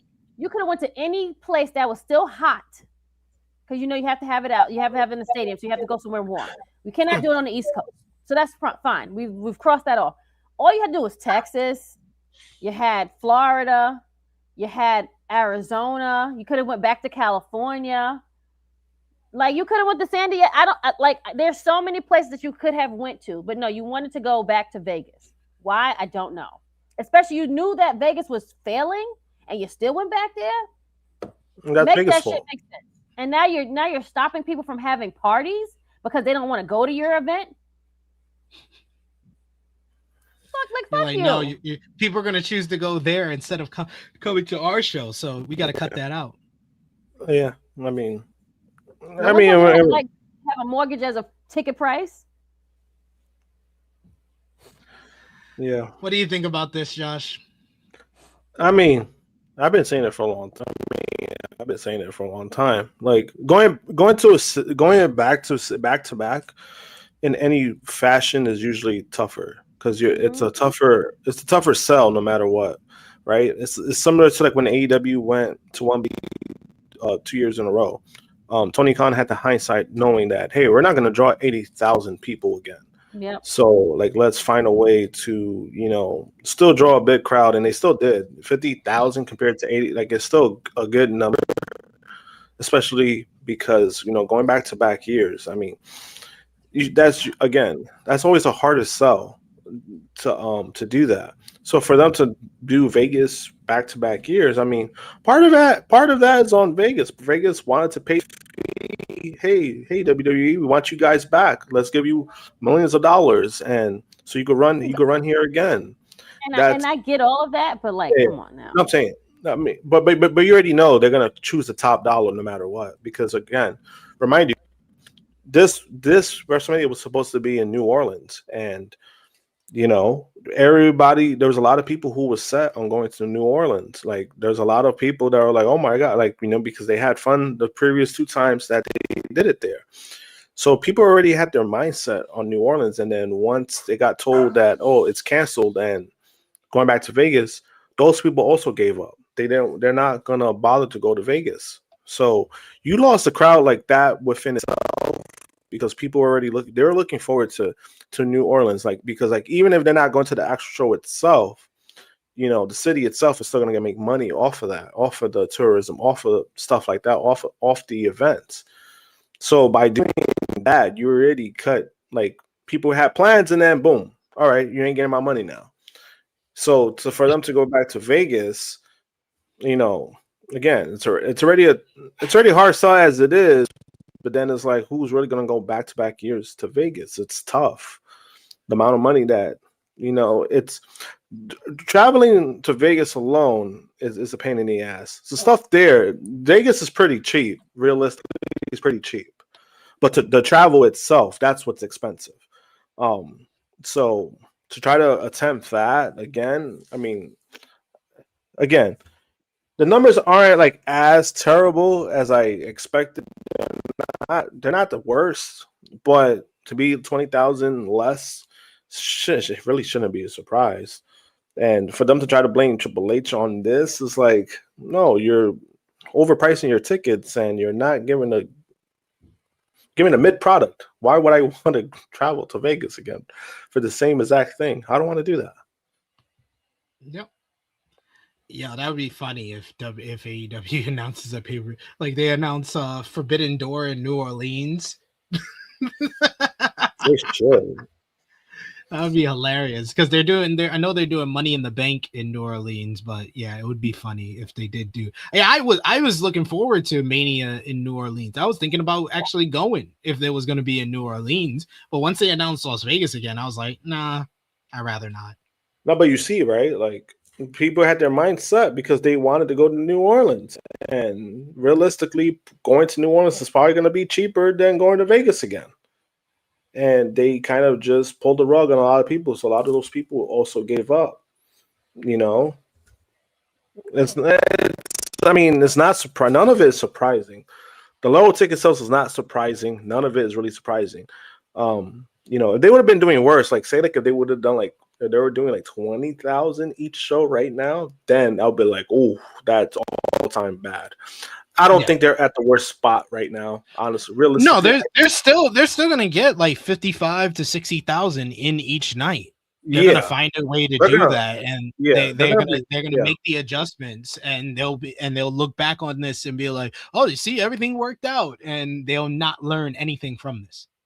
Oh yeah, and that's why I was like, you know, when it comes down to it, I mean, even when they make the they always like their crowds. You know, last year they claimed that they were 120,000, which it was more like 116. It's still a good number. Like those are still good numbers, but when you're banking on so much and you're not really reaching your goal to that, then I mean, that's TKO itself. They got to learn from that. It's like you guys are trying to treat WWE like the UFC. You're not a real sport. Like that's what it comes down to. And you're pricing people out, and you're starting to see it. A little slowly, but you're starting to see it. I don't think they're really starting to see it. What I mean, as in like number wise. I mean, they're gonna be the but like as in like what we've been seeing, like it's starting to happen, but they're gonna ignore that because again, they're not gonna accept failure, so they're not gonna admit to, oh yeah, maybe we should have done this better or that better. They're not gonna admit to that because they're gonna stick to their own stubborn ways, which is fine. You could do that because you don't want to admit you were wrong, and I understand that. Yeah. But we starting to see it. It's like, you know, it is what it is. We'll see where it goes. We shall see. But maybe one of the plans for WrestleMania to get some entrants has to do with some people coming back into play. Before we do that, we do got another super chat donation from our main man, Dion Jenkins. Thank you so much, Dion, once again for another super chat donation. He says, send Theory to SmackDown, and Gargano needs a tag team partner. Yeah, I saw that backstage segment where Gargano finally referenced that his tag team partner was gone. So, oh, good for him. I mean, I wouldn't even want that for Gargano. You don't want to give him theory. Like, you know what, Gargano. We'll give you your 90 days, and then you can go to AEW. That'll be fine. Oh man, maybe we'll see. But probably they will be inviting back one big name, and it's a name that we heard a lot about this week. Bad Bunny. Puerto Rican rapper and Grammy Award winner Bad Bunny is reportedly expected to return to WWE programming sooner rather than later. As WWE embarks on the road to WrestleMania 42, Brian Alvarez spoke about Bad Bunny's status for the show of shows on Wrestling Observer Live last weekend. He said that Bad Bunny is going to end up in WWE very soon, sooner rather than later. Everybody just, so you all know. Alvarez's comment came in response to U.S. Senator Ruben Kanagingo, who recently took to Twitter to urge Tony Khan to bring in the musician. The senator's post came in the wake of anti-ICE chants on AEW Dynamite last Wednesday. Bad Bunny has notably been a vocal critic of ICE and recently spoke about them at the Grammy Awards. In this week's Wrestling Observer newsletter, however, Dave Meltzer opinions that the company may not be in a rush simply because President Trump poignantly took issue with the Super Bowl halftime show. With the conservative Turning Point USA having held a counter show featuring Kid Rock, Bad Bunny show became a political flashpoint. U.S. Senator Ruben Glingo, a Democrat who is the first Latino senator from Arizona, got in on the action with his AEW Twitter post. And then on the other side, you had Jake Paul. After initially tweeting that Bunny was a fake American, he backtracked by saying that he wasn't referring to his ethnicity, but his ideology, and then tried to blow it off with, guys, I love Bad Bunny. I don't know what happened on X on Twitter last night. Yeah, okay. Logan Paul, who of course works for WWE, publicly disagreed with his brother. Triple H had publicly tweeted well wishes to Bunny before the show. Triple H is on the Presidential Council for Physical Fitness, and Linda McMahon is of course the Secretary of Education. So WWE is close to the Trump administration, but they've done their best not to play that up on TV programming. In Meltzer's estimation, the WWE audience probably won't have an issue with Bunny, but while he remains at the forefront of Trump's consciousness, there's no desire to antagonize him. Bunny's stardom, now brighter than ever, should outlast the current debate if Jake Paul made the calculation a bit very late that bashing Bunny was the wrong move with his fan base. WWE should do so too. One could argue that Logan Paul, for example, is at least as divisive of a celebrity among fans as Bad Bunny, and they stuck by him. Paul has previously said that him versus Bad Bunny would be the biggest match of all time. He said this in a recent interview. In regards to the Vision member, Logan Paul has moved quickly to clarify comments that sparked an online debate. The WWE star addressed the backlash around his comments on Bad Bunny's Super Bowl halftime performance, stressing that there was no hidden agenda or shot taken at the global superstar. When asked if he was excited to see Bunny perform at Levi's Stadium, Paul simply said no and walked away. However, later he called out his brother Jake for calling the performer a fake American citizen. In an interview with Sports Illustrated, Paul explained that his earlier comments came from habit, not hostility. He noted that he rarely focuses on the halftime shows, even during major events like the Super Bowl. Red carpet duties often keep him networking and talking business and moving between conversations. In that moment, he was speaking casually and not issuing challenges or critiques. Logan Paul explained, and I quote, "On the red carpet, when I was asked, are you excited for the halftime show? I can't remember the last halftime show I've been excited for. I don't even know if I'm paying attention for most of the game. Like I'm working, I'm mingling and stuff. And yeah, maybe part of it is knowing that it could happen in the WWE, but also part of it is just like I'm walking down a red carpet." Some fans quickly interpreted the quote as Paul positioning himself for a crossover matchup with Bad Bunny and WWE. That speculation spread fast among social media. Paul shut down that directly and saying that he was not setting the table for a dream match or trying to bait anyone into a feud. The Maverick also addressed the prospect of facing the Puerto Rican musician at the Showcase of the Immortals with Sports Illustrated. Paul believes that the match extends beyond the WWE universe and that it has the potential to break the perceived notions that people may have about pro wrestling. If Bad Bunny versus Logan Paul happened, I have no doubt it would be the biggest wrestling match of all time, like hands down, without question. That match extends so far beyond the WWE universe, it breaks all barriers in what people think wrestling is. You have the opportunity to capture a global audience in one match. The Vision member also lavished high praise on Bad Bunny and stating that the latter is the definition of a superstar. The guy, he says, the guy is talented. The guy is so talented. He's the definition of a superstar, whether it's performing at a big game halftime show or actually even wrestling. Now that said, I've got some experience under my belt. I don't see how he's going to be able to stand my pressure and my athleticism and strength. But if it happens, that's a big money match. That's a big money match. I know the whole world would tune in for, and I think it would be a real good one. Still, he didn't close the door entirely. From a WWE standpoint, the exchange keeps talk of celebrity crossover alive without creating conflict. Bad Bunny has been involved with WWE since 2021. He first competed for the company at WrestleMania 37, wrestling in a tag team match along Damian Priest, and then participated in the men's Royal Rumble match the following year. Bunny made his singles debut at Backlash 2023 in Puerto Rico, where he defeated Priest in a highly entertaining street fight. Notably, WWE Chief Content Officer Paul Triple H Levesque wished the musician good luck before his halftime show at the Super Bowl.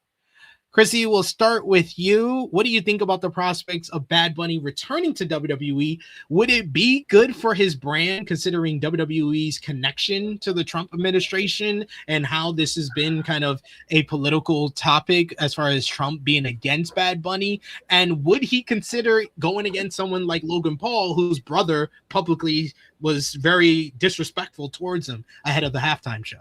It probably would not be a good thing right now, maybe like in a year or two, but as of now, probably got to like let it die down. But he is like one of the most popular. I don't doubt what Logan is saying, that it probably would be a big deal for the two of those guys to do something together. But I don't think it would be right now, especially with the stance that the company is, you know, best friends with and whatnot. Yeah. What about you, Josh? What do you think about this whole situation and Bad Bunny potentially returning to WWE? I think it would. I don't know how much of a hit it would take. It will definitely take a significant hit, just because of what we know about WWE and what they represent, right? Just because like it will kind of just look, you know, the perception of it. You kind of know what their side is on. So if he was to work for them or with them, it kind of just comes off kind of like people are going to side-eye that, definitely. It's kind of like how we look at Punk now, unfortunately, a little bit, some of us. I really don't look at Punk like that, but I'm talking about the perception, like how they're like, hey, you know, you stand up for this and that, and you work for a company that supports this guy. And I think it'll kind of be similar to that. So I don't think it would be something that he shouldn't do right away, but also just the aspect of it, Logan Paul versus Bad Bunny. Would that be a big deal? Yes. It's not right now. I mean, like it's a big deal, and I think it's a big deal for like all the wrong reasons, in my opinion. Yeah, because make a big spectacle. Because it's a real kind of life kind of situation. Correct. That Bad Bunny stands against the Paul brothers for a reason. But then also the Jake stuff. I don't think that would play that much of a factor, but him saying all that dumb shit. Both losers, but but what's crazy though? I think that was more of like views, because he got like over like 10 million views on that. And we're at a point of the internet like that's where we're at. Yep. And it's pretty disgusting. Great point, Josh. Great point. I mean, like, it's pretty disgusting, but I just don't think that would play a factor. I don't think like that would be the reason. Oh yeah, they won't face each other because Jake did something stupid. I just think there's a lot of layers to it that I don't see it happening.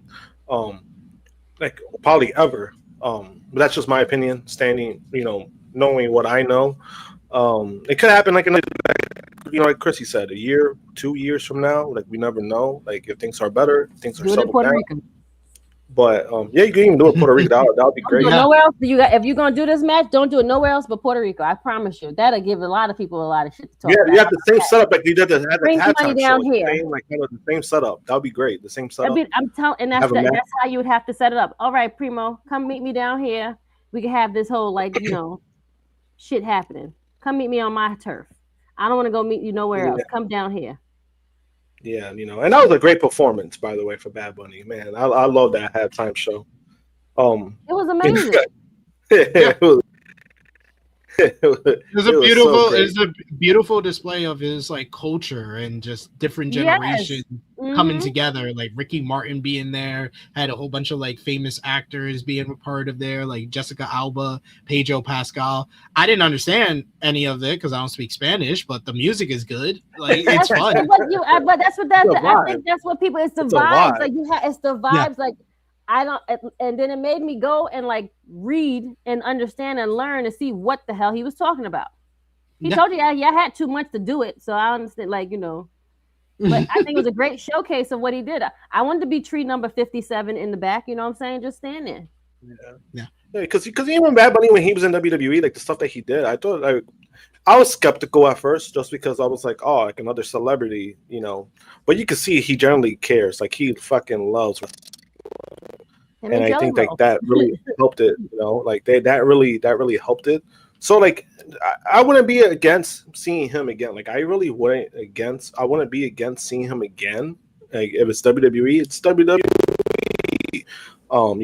Because he might have some kind of deal with them that it's like even if AEW wanted him, I don't think he could even go to the AEW. But that's just speculation. I don't know anything about that. I mean, obviously I'll be on board. Like, hey, if you show some AEW, that'd be cool. But I think that WWE is like such a global brand that I just wouldn't really see that happening. Yeah, and I love the messaging of the Super Bowl halftime show. Yes, the only thing more powerful than hate is love. Like that was a great message to have, since he had so many people trying to fight against him having this performance. That was great. And everyone missed that part. And they fucking fell flat on their face. That's what I loved about it too. Those idiots fell flat on their face. You had the fucking 100-year-old Kid Rock lip singing, and you think I'm supposed to be impressed with that? He lip sings? I didn't even pay them. I didn't give them no type of like shine. It wasn't live. The show wasn't live. The show was not live either, and it had so many errors. I'm like, all this time to fix stuff. I didn't give them I didn't want to see anything on their feed. I didn't want to hear anything on my stuff. I didn't even look. I didn't even look for reports on it. Yep. I didn't even look. Same. I don't even care. But it's hilarious. I absolutely love it, because like even the re-upload of Bad Bunny's performance is at 88 million views. Their show is at 20 million. So upload still outdid your show. Show, and still, But shout out to Bad Bunny, man. I love Bad Bunny. Like I've been, I've been on board with him. Like I always knew what he represented, but just knowing what he represents, and he's again like you don't even have to understand like his words, like the music. It's just like you know the vibe, and you know what he's about, so that helps out everything. You know what I mean? Like shout outs to Bad Bunny. Good stuff there. We got a couple of super chat donations to get to here. We got Josh D from CT. Good to see you in the chat. I put the link in the chat for Patreon as well, Josh D. So thank you. If you want to join us over on Patreon, you can do so. He says, thank you so much for the super chat as well. He says, this is what we do. This is what we do. In my Triple H voice. We got Jay Miller, who says Finlay is going to lead the Birthright stable. We'll kind of talk more about the Birthright and what that has to do with NXT in a little bit here when we get to NXT. Miss Krssi Love, do you have time for one more story? Because it's a good one. Okay, one more. Okay, yeah, make it fast. Yes. It's about Brock Lesnar's plans for WrestleMania 42. Former WWE champion Brock Lesnar will return to Monday Night Raw on February 23rd. The company announced recently his plans. They announced recently his return. His plans for WrestleMania 42 are likely to be teased during this upcoming appearance. While fans continue to speculate about his showdown with the ruler Obafemi at WrestleMania 42, Dave Meltzer in the latest edition of the Wrestling Observer newsletter that the initial lineup for the show of shows in late January had Brock Lesnar going up against LA Knight. Yeah. However, Meltzer and Knight hardly interacted during the men's Royal Rumble. Meltzer noted that the face-off between the Beast and the Ruler was set up to invoke a big reaction, and it certainly proved to be the case. However, Meltzer claimed that he was told by sources that Lesnar and Oba showdown in Las Vegas isn't a sure thing. That said, Body Slam Plus reported on Thursday the much anticipated showdown has been discussed internally for the show of shows. Additionally, you had Obafemi, who was recently on the No Contest Wrestling podcast, that his stare down with Brock Lesnar at the Royal Rumble was a teaser to a future matchup. Lesnar eventually eliminated Femi from the 30-man Battle Royal, ending a dominant run that saw the former NXT champion secure 5 eliminations. It will be interesting to see if the ruler confronts the former WWE World Champion when he appears on Raw on February 23rd. What would you think about Brock Lesnar versus LA Knight at WrestleMania 42, Krssi Love? It's going to be a great card, right? Did you enjoy the show? Oh, part of the show. I mean, if he's going to go against Oba, okay, that's going to be like 10 minutes at best. And it's not a guaranteed Oba's going to win that. And that's the sad part. I would want Oba to win. They should make him win because Brock has nothing to lose. He can come, he get paid, and still lose. It's a win-win for me. If you're showcasing your young talent, you're showcasing this big guy, let him win. Why make him lose on the big stage? Let Brock put this boy over. Why? Because he black? Brock Lesnar don't really like black people. Oba even had to make a joke that the only black person who ever got over on Brock Lesnar was Cody Raheem Rose. See how they treat us. You're trying to use a white man to say, hey, like, he doesn't mean all black people. Look, he didn't beat Cody. No, Cody's white. What the fuck are we doing? And he beat him too. He beat him too, though. That's what I'm saying. But like Cody beat him twice. Like he put over Cody twice. Like, what are we doing? Like, it's like, it's like, I don't know. LA Knight was like, that sounds even worse. Yo, LA Knight, that is setting us up for a Dean Ambrose versus Brock Lesnar Part 2 matchup 10 years later. 100%. I'm like, there's no way he's putting LA Knight over. I'm like, who we fooling? He will barely sell for LA Knight. It's a wrap. Because you remember last week when I made that comment about when you asked me about the percentage, and I said like Brock Lesnar doesn't like black people. That clip almost got 20,000 views on my Instagram. Because it's true. It's true. He don't really mess with black people. That's what There was one person who tried to like navigate it. He tried to, and as soon as I brought up the Cody thing, he shut it down. Like he stopped responding because I was just like, let's not do that. Like let's not do that. Because it was more of like, oh, you know, Sheldon Benjamin is his best friend, and you know, Brock only dislikes people that he knows he could beat up. I'm like, well, he knows he could beat up Cody, and he likes Cody. So what do you mean? And then he stopped talking. Exactly. It's true. But yeah, I just wanted to see Krssi Love's reaction to that. But we're gonna sign off, Miss Krssi Love. We still got plenty of WWE news and shows to get into, but Miss Krssi Love, let the people know where they can follow you on social media and when they shall see you again. You shall see me next week back here. Follow me, Krssi Love _1, Tru Heel Krssi Love, and just my plain name. Thanks, friends. All right, thank you so much, Miss Krssi Love. We loved you coming on the show. Happy Valentine's Day to you and yours. Thanks. And we'll see you soon. Bye. Bye. All right, going back to the news, we got Bron Breakker, who has been out of action. It was announced this week he is out of action with a hernia. Bron Breakker is now out of action officially, with the star undergoing surgery for a hernia per a new report. F4W Online reports that Breakker had surgery done for a serious hernia. There's no word on how long Breakker will be out of action. He was part of the men's Royal Rumble matchup, entering at number 2, but was assaulted by a mystery hooded man before he made it to the ring. Breakker was rolled into the ring and then eliminated by Obafemi.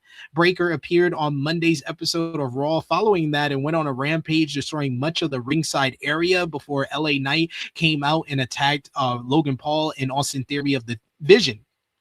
Paul Heyman later said that Breakker wanted a match with LA Knight, but Heyman said Knight was escorted. Well, no, Adam Pearce said that LA Knight was escorted out of the building and said Heyman should have Breakker do the same. Breakker was expected to face Seth Rollins at WrestleMania 42, though the match has not yet been announced. Rollins is believed in WWE to be ready to return to face Breakker in time for Mania, but now it's unknown if this Breakker's hernia surgery will result in him being forced to miss WrestleMania. PW insiders Mark Johnson independently confirmed the report on Breakker's surgery on Monday morning. Johnson also added that Breakker suffered the injury while flipping over the announce table on the Monday, February 2nd episode of Raw. Breakker and Knight were expected to have a match, but both men ended up being escorted from the building. It's still unknown how long Breakker's injury will keep him out of action or if he will be ready for WrestleMania. Breakker was supposed to face Seth Rollins after he was the reported hooded man at Royal Rumble. Hopefully Bron Breakker will be ready to go for what could be the biggest weekend in his career. While Johnson reported that no timeline has been set for Breakker's return, Fightful Select is reporting that sources close to the situation in WWE are quote-unquote optimistic about Breakker returning in time. However, there is no update on his WrestleMania status. One source per Fightful claimed that the former Intercontinental Champion received praise for working through the pain on Raw. PW Insider has now reported some other details about the matter. The word around the Monday's episode of Raw was that Breakker had been dealing with the matter as an ongoing issue prior to last week's show. While this will not be surprising to most considering the surgery was determined necessary after last week, the report also clarifies that despite the fact that it was an ongoing issue, it did not have any factor in Breakker's booking during the Royal Rumble when he was attacked and before entering and quickly eliminated. The booking was to kickstart his creative for WrestleMania, as was previously reported. Dave Meltzer reported additional details on Breakker's injury on Tuesday's edition of the Wrestling Observer Radio. According to Meltzer, the hernia has been an existing issue for Breakker for a while, but things grew worse after WWE Raw requiring Breakker to undergo emergency surgery.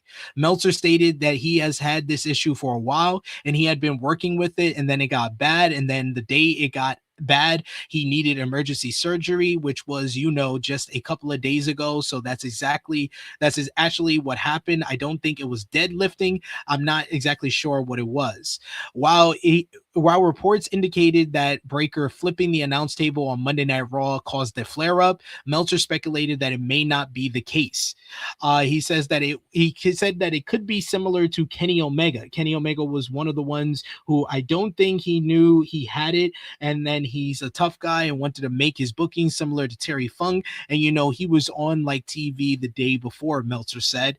Omega previously suffered an abdominal hernia back in 2021, and after the flare-up, Breakker went in for emergency surgery. Meltzer noted that there's no timetable for his in-ring return, but he's expected to eventually recover. Meltzer explained, I think what happened with Bron Breakker was that he needed emergency surgery. It couldn't wait, had the flare up, I guess, in the last couple of days. There's no timetable for a return. It's usually not like they're talking about career ending. I think that's kind of an exaggeration. He'll come back. It could take a couple of months, before he comes back, depending on a lot of different things. Meltzer also reinforced that Breakker's existing hernia injury is not the reason why Breakker was eliminated from the Royal Rumble. Based on Meltzer's research of the ailment, he estimated that Breakker could be out of action as long as 12 weeks or up to 6 months at worst. He'll be out of action for a while. As far as how long, no one given me a timetable. I looked up some stuff and it could be 12 weeks. It could be six months at worst. Probably not that long, but again, I don't know all the details, Meltzer said. Meltzer also explained that Breakker's surgery was a major operation that's probably worse than the laparoscopic hernia surgery, which has about 2-month recovery time. On behalf of all of us at THH, our best wishes to Breakker for a quick and full recovery. What was your reaction to hearing about this hernia surgery for Bron Breakker? It's like the worst possible time for something like this to happen, but gotta take care of yourself. Yeah, I mean, when I heard about it, I was like, damn, like that happened. I was like, damn. So it either happened recently or it was something he was dealing with for a while. Because I did see like the reports that they were saying it had to do with the table flip. But it could be possible like that it flared up because of that. I don't necessarily fully agree with Dave. Like, oh, maybe that wasn't the case. Those Raw tables that they've been using for commentators suck. So it wouldn't surprise me that it flared up. But usually hernias, I mean, to prolong it is always like the worst case scenario. They could to try to avoid it or to like, it is possible they didn't know about it or whatever the case may be. And then once he knew about it, they probably felt like, oh, he could push through it to Mania after Mania and then he could get the surgery. But usually with hernias, the problem with hernias is that you could go 2 weeks with having one, and then you have to get surgery. You could go 2 years with having one, and then you have to get surgery. Because my brother had it. My brother had his for like 4 years before he got surgery. But it's not a fun thing to deal with. So at least he's taking care of it now. It's just I do agree. Worst timing of it. People think like it's like, oh no, he'll come back. Like, oh, Speedy, he'll be back by Mania. I was like, there's doubt within WWE that he could come back by then because it's not only just recovery. You have to get the reps going again. You have to make sure he's fully healed. It's a lot. So, I hope he comes back and I hope it doesn't really hurt anything when, like his booking wise, when he comes back. Yeah, I think he's gonna be all right eventually, but man, it's just the worst timing in the world for something like this to happen. But this is just another example of why WWE should have struck when the iron was hot with him. Like, he could be world champion. He wouldn't have to do all this stuff, like carrying stuff and all of this. And I know there's going to be people like, oh, maybe he was injured when he was supposed to win the world title. No, they were going to make him wait anyway, regardless of this injury. Doesn't matter. But yeah, because they're already playing in the WrestleMania stuff at Royal Rumble. So it wasn't a factor at all. Yeah. We got a super chat donation from Josh D from CT. Thank you so much, Josh D, for the support. He says Booker T is not the worst commentator. I mean, teach us all. Teach yourself.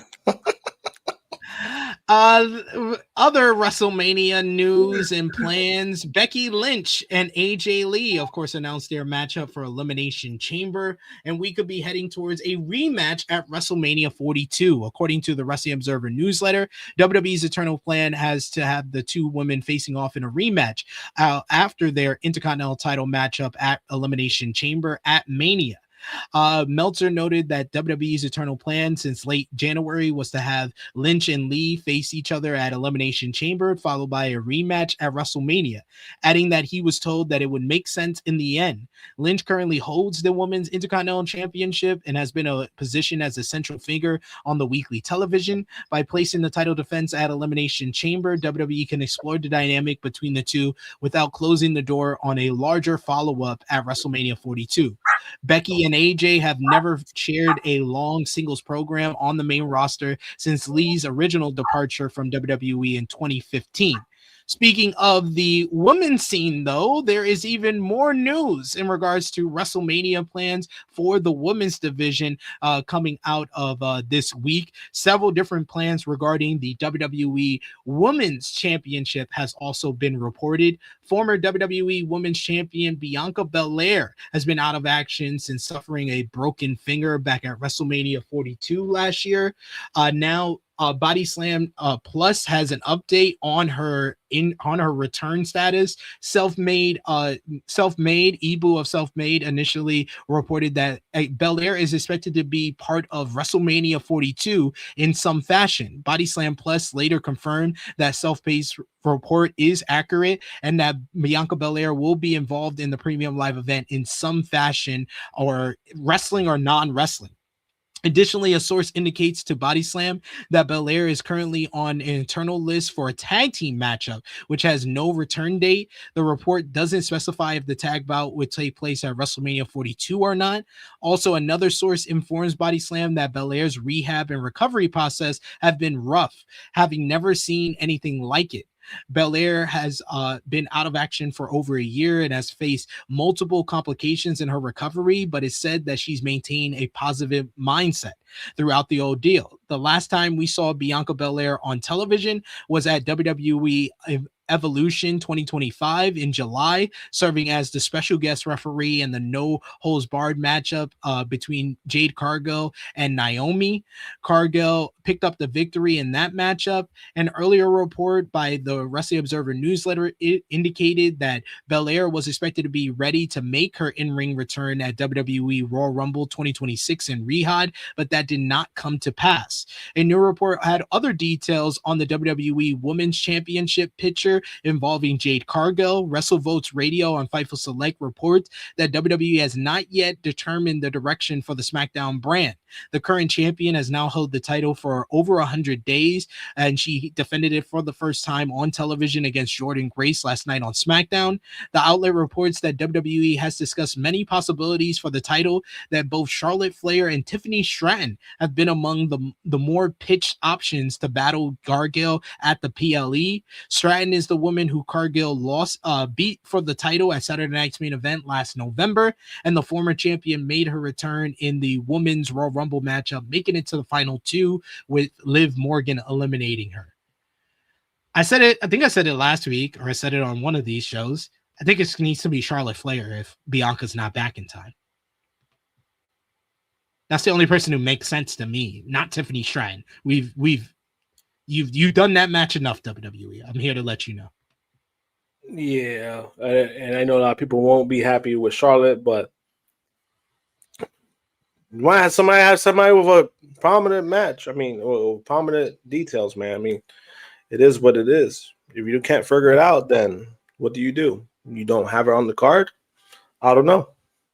Yeah.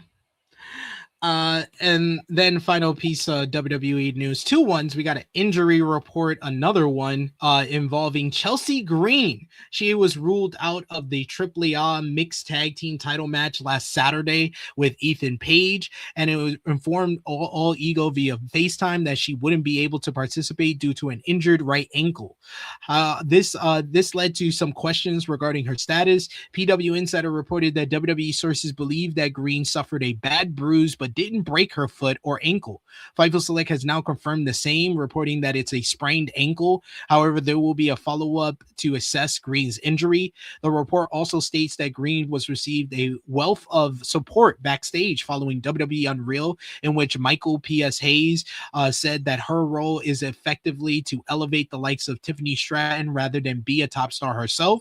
Green has since reacted to those comments in a media interview, so we shall see how WWE tries to position her as a top star in the weeks to come following all of this. But finally, we have an AJ Styles file, another update on the phenomenal one. AJ Styles, of course, had his retirement at the Royal Rumble, but he also had the interview on the Stephanie McMahon podcast where he said, never say never. I'm not saying that I'll be doing it anytime soon in regards to stepping back in the ring. PW Insider has posted a new report with some details on Styles' contract. The report notes that Styles and WWE have been in talks about a new contract, and that when the Royal Rumble came up without a new deal being signed, it was decided to have the Styles versus Gunther bout at the event. Styles was reported as choosing to end his career at the Rumble, and it's the PLE where he debuted 10 years earlier. It goes on to note that Styles and WWE are still discussing the future going forward, though there's no word on whether a new deal has been signed. Triple H has said that he hopes Styles will stay on in a role behind the scenes. PW Insider notes that while Styles would obviously be able to explore other options if his contract expires and he becomes a free agent, there has been no word about him wanting to return to the ring anytime soon. Of course, we will keep you updated on all the AJ Styles files when we get further updates in the weeks and days to come. But you know what time it is, Josh. It's time to talk about the C-level WWE shows to finish off our WWE section of the show. First, we'll start off with AAA on Fox. Their latest episode was, of course, last Saturday. The show featured the AAA Mega Campeon, Dominic Mysterio, kicking off the broadcast until he was interrupted by El Ojo, with El Hijo del Vikingo trying to goat the AAA Mega Champion to put his hair on the line for their title match on March 4th. Lola Vice and Mr. Iguana picked up a win over La Hydra, replacing Chelsea Green, and Ethan Page to win the AAA Mixed Tag Team Championships, while the original El Grande Americano attacked the current El Grande backstage and handcuffed him there. Then the OG El Grande defeated Octagon Jr., Dragon Lee, and Rey Fenix in an awesome must-see four-way to qualify for the Reina de Reyes final on March 14th. Moving on to TNA Thursday Night Impact on AMC. The show featured Moose kicking off the show with the broadcast, creating an alliance with Mike Santana and the Hardys to go after the System. They attempted to call out the Hardys for the 8-man tag, but Daria Ray told them to wait for the main event. Later, we saw the System score a victory over Moose, Santana, and the Hardys in a rock-solid 8-man tag main event. Mara Sade picked up a win over Ryan Nemeth in a Albuquerque street fight, while Nick Nemeth scored a victory of his own as he beat Rick Swann in a decent opener to the show. Then you had TNA No Surrender last night. They were in Nashville, Tennessee. They even had Jelly Roll in attendance for the show as Trey Miguel won the TNA International Championship with a win over Channing Stack Sorrento. Shouts out to Trey Miguel, who's had a up and down roller coaster 2026, but happy to see him get so emotional winning a title back in TNA. Jody Threat won the Knockouts #1 Contenders Battle Royal by last eliminating Tessa Blanchard. Mance Warner picked up a win over Action Mike Jackson. Post-match, he got into it with AJ Francis. The Elegance brand scored a victory over Indy Hartwell and Zaya Brookside to retain the TNA Knockouts World Tag Team Championships. But post-match, the Elegance brand were attacked by the returning Mickie James, who fought them off with the baby faces. Eric Young beat BDE in singles competition, while Ariana Grace defeated Lei Ying Lee to win the TNA Knockouts World Championship. Order 4 scored a victory over the Hardys and the Righteous after Tasha Steelz threw powder in Dutch's eyes and he took out his partner, Matt Hardy, before Mustafa Ali scored the victory. Post-match, Elijah came out to attack Ali in Order 4 ahead of their guitar case casket match on Thursday. And then finally, you had Leon Slater and Mike Santana. They picked up a victory over Eddie Edwards and Nick Nemeth in a crazy main event matchup that after Santana left his partner to fight off Steve Macklin, they had a ref bump. The system got involved. Moose fought them off, and then Slater pinned Nick Nemeth in arguably one of his biggest wins. Then you had finishing up with WWE proper, you had WWE Evolve, which saw Kendall Gray pick up a victory over Carmen Petrovich in a good main event to retain the WWE Evolve Women's Championship. Post-match, PJ Vasa came out to announce she'll be challenging Gray for the title at Secession 2 in 3 weeks. You had Aaron Ruick picked up a win over It's Gall, while Swipe Right scored a victory over Mike Cunningham and Eli Knight. Post-match, Jackson Drake accepted the challenge of Cappuccino Jones for the Evolve Men's Championship at Secession 2, which brought out Harlem Lewis, who was upset about this, pissed off because he earned a shot at the title and wanted it at Secession 2 until he was jumped by Brooks Jensen. And then NXT this week on Tuesday, you had Joe Hendry kicking off the show to celebrate his NXT championship win until the Vanity Project interrupted him and jumped him. This set up a matchup between Jackson Drake and Joe Hendry, with Hendry retaining the NXT championship in his first defense. Unfortunately, he was attacked post-match by Ricky Saints. Blake Monroe and Jada Parker went to a double countout in the opener. It was a bad matchup. Just want to note that. Post-match, they brawled. Yeah. The brawl continued between the two, with Parker delivering a hypnotic to a referee that was not in her way at all. Then Eli Knight picked up a win over Josh Briggs to advance to the WWE Speed Championship Tournament final against Elo LaFleur. Post-match, LaFleur and Knight had a stare down until they were jumped by Jasper Troy.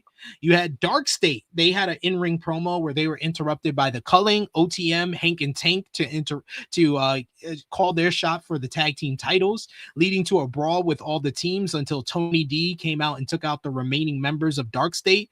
This led to interim GM Robert Stone announcing the Culling, Hank and Tank, and OTM to determine the number one contenders until the Vanity Project scored a victory over Hank and Tank to make it a four-way matchup with them involved as well.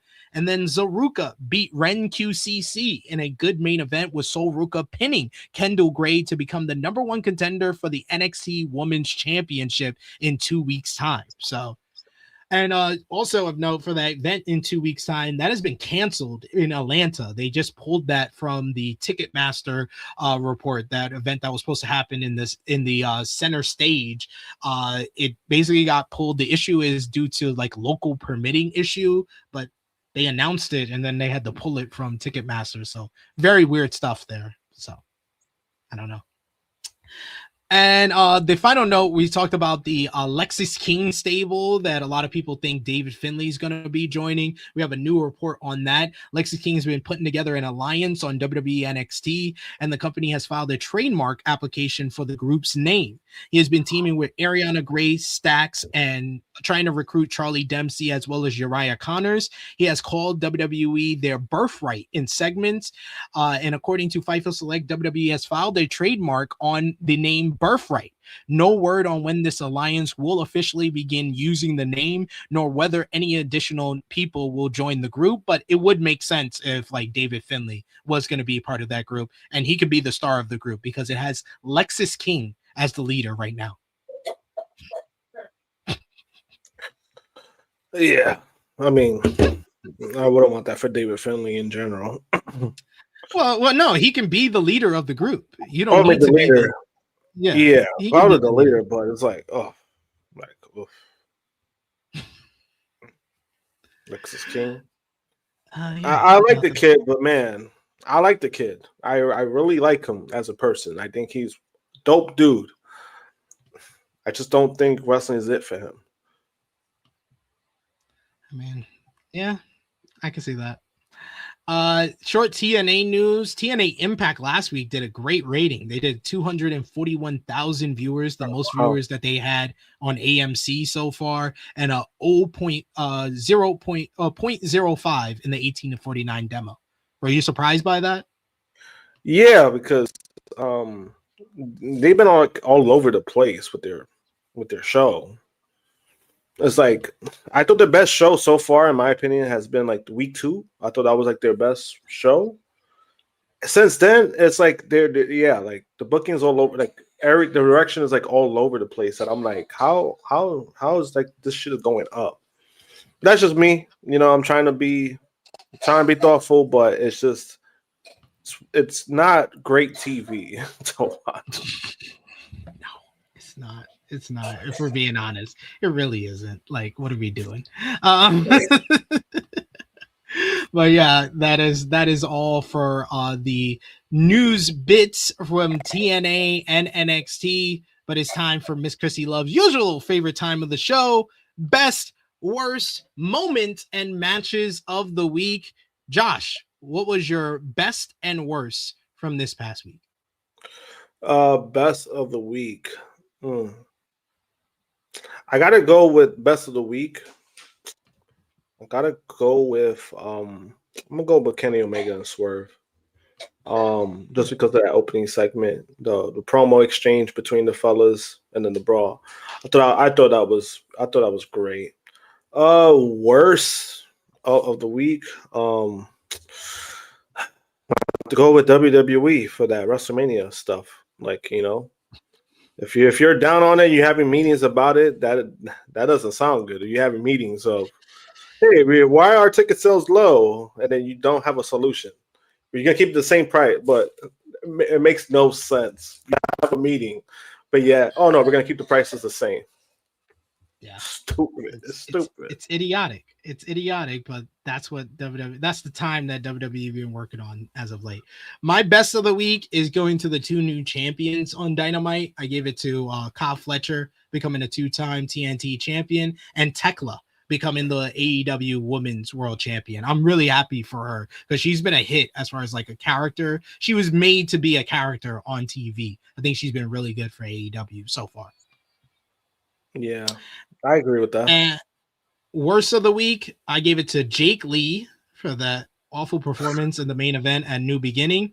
And yes, I agree with you. I gave it to WWE ticket prices. Oh man, I forgot about Jake Lee.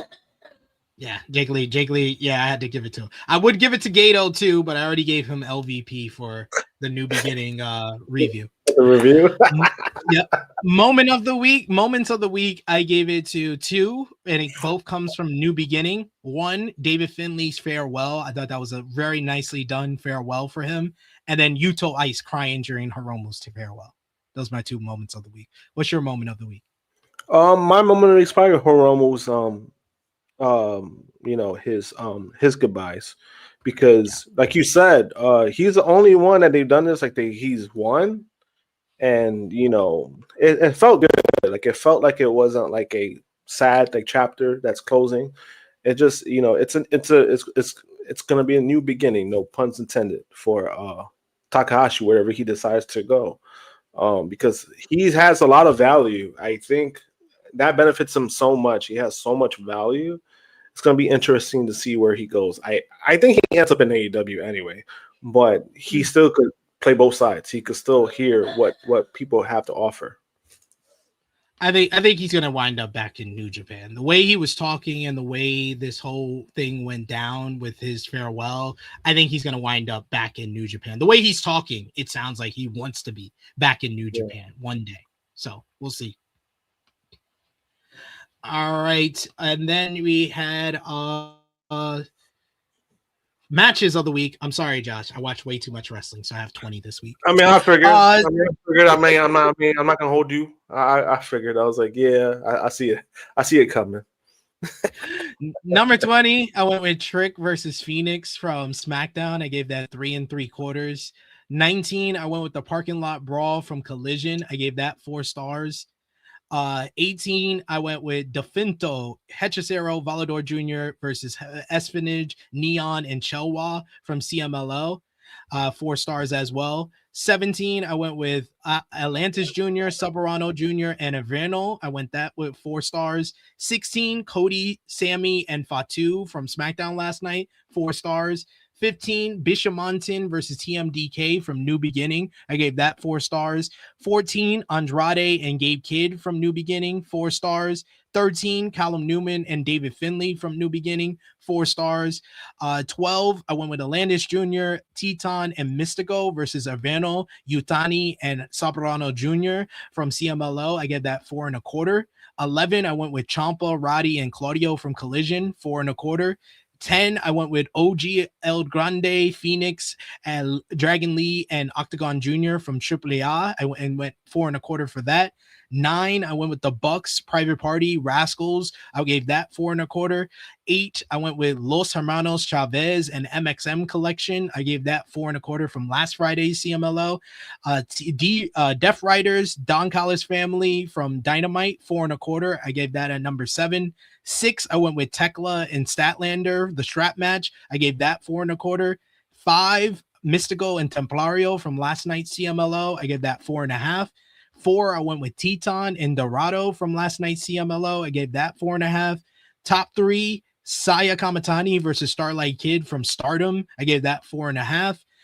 2, King Knockout Brothers versus Rough Storm from New Beginning. I gave that 4 3/4. And number 1, Kyle Fletcher, Tommaso Ciampa from Dynamite. I went 5 stars for that. That was instant classic. Josh, matches of the week. Matches of the week for me. Number 3, I'm gonna go with the main event from Dynamite, the strap match. I thought it was a really good match. The ending, I was a little weird by it. It was a little weird, but I thought both ladies killed it. Number 2, I'm gonna go with Trick versus Ray Phoenix. It's the best that Ray Phoenix has looked in a long time himself. But then, Trick did, the way that they've been building up Trick, him winning, they solidifying him as the top guy for the brand. And number 1, easily for me, Ciampa versus Kyle Fletcher. I'm not even upset that Ciampa lost the belt already. That's how good the match was. And then you set up Briscoe versus Kyle 7. I'm fine with it. Same. That was an instant classic. One of the best Dynamite matches in a very long time. One of the best Dynamite shows in a long time. And it seems the chat agrees. We're given that the match of the week honors overall from all of us. It goes to Ciampa and Fletcher this week. We got a super chat donation from the most consistent in our chat. Call me Mr. Bonda, who says February 14th, 2026, still bum ass Hendry. Trash emojis. And finally, our final segment, we got final predictions for tonight's big show, AEW Grand Slam Australia. It's a huge show. It's going to be on TNT and available also on HBO Max. Rapid fire predictions for us for the AEW Women's World Tag Team Championships, Babes of Wrath versus Megabad. Who you got, Josh?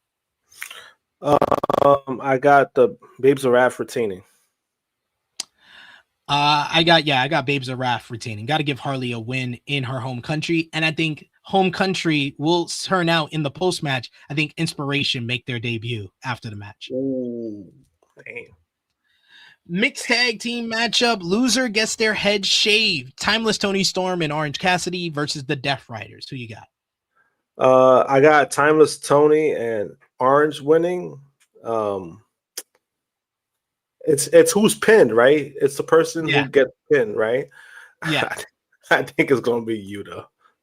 Yeah, it has to be Yuta. I'm going with Timeless Tony Storm and Orange Cassidy. Cassidy. Like a dirty mop. He look like a dirty mop at this point. It's like I think it's him.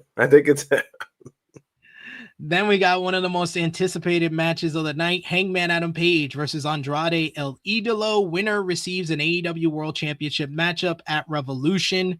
I got to ride the hot hand. I'm going with Andrade. I'm going with Andrade. Unanimous there. Then we got for the TNT Championship, match 7 in a ladder match, Kyle Fletcher versus Mark Briscoe. I'm going with Fletcher for the win. Who you got, Josh? I got Fletcher for the win. For the AEW Continental Championship, it's Jon Moxley defending against Konosuke Takeshita. Who you got? I got Moxley retaining. I think Okada has something to do with it. Well, Okada can't interfere or he gets fired because of the Continental rules. So he gets fired. I'm going with Fletcher. No, I'm going with Takeshita. I want all the Callis family, all the big three to have belts. I'm going with Takeshita. Oh snap! Then we got for the AEW World Championship, MJF defends against Brody King. I'm gonna go with MJF to retain. Who you got? MJF retains. MJF to retain from both of us, but we shall see what happens. Of course, I will be live tomorrow at I believe it's going to be 11:05 a.m. Eastern time, right here on the Tru Heel Heat YouTube channel. I'll be with Professor Chris making his return to the pay-per-view reviews, as well as John Escudero of Dirt Sheet Radio will join me to review Grand Slam Australia. So can't wait for that. Josh will not be joining us. He's a busy man. But Josh, thank you as always for joining us here on the flagship podcast, just like each and every one of y'all. Thank you so much for joining us today. It's been a lot of fun, a lot of wrestling, a lot of great topics that we talked about in the chat and with you all for today's show. And thank you so much for all the super chat donations as well. Josh, let the people know where they can follow you on social media and when they shall see you again. You can follow me on social media, JMPunk321 on X and Instagram, and then I'll be back next weekend for the next podcast episode. It looks like I'll be on for a while, so I don't have any days off in the meantime, any excursions, so I should be fine until further notice. There we go. So be on the lookout for that. And of course, if you are a member of the channel, we're going to be live in about, I want to say like 5 minutes. We'll be live at like 2:05 p.m. Eastern time for me and Josh. We'll do a quick one. It's going to be like 15-20 minutes behind the scenes of the Bum 15. I'm going to ask Josh all your pressing questions when it comes to the Bum 15 and find out how he put his list together. So join us live, become a member of the channel, hit the join button. It'll be available for members in about 5 minutes after this show. But you can follow me on the Twitter machine at Tru Heel SB3. You can follow the gang Facebook, Twitter, Instagram, TikTok at Tru Heel Heat. Patreon.com/Tru Heel Heat. $3 a month gets you exclusive content. The best way to support us when we are not live here. The latest GOAT match series is up on the Patreon right now, where me and Jimmy Macaram went back in time and we watched Chris Benoit versus Kurt Angle from Royal Rumble 2003. So that is up right now for all of you to enjoy. So be on the lookout for that and become a Patreon member or member of the channel. It'll be up for the members this weekend, so you could check it out as well. Like I said earlier, join us live tomorrow, 11:05 a.m. Eastern time. The Tru Heel Heat YouTube channel will give you our AEW Grand Slam Australia review. So be on the lookout for that. I will be with you for that. And of course, all the great content that we got next week, Rated Raw review, AE Ramble, and of course, next week's Tru Heel Heat flagship podcast.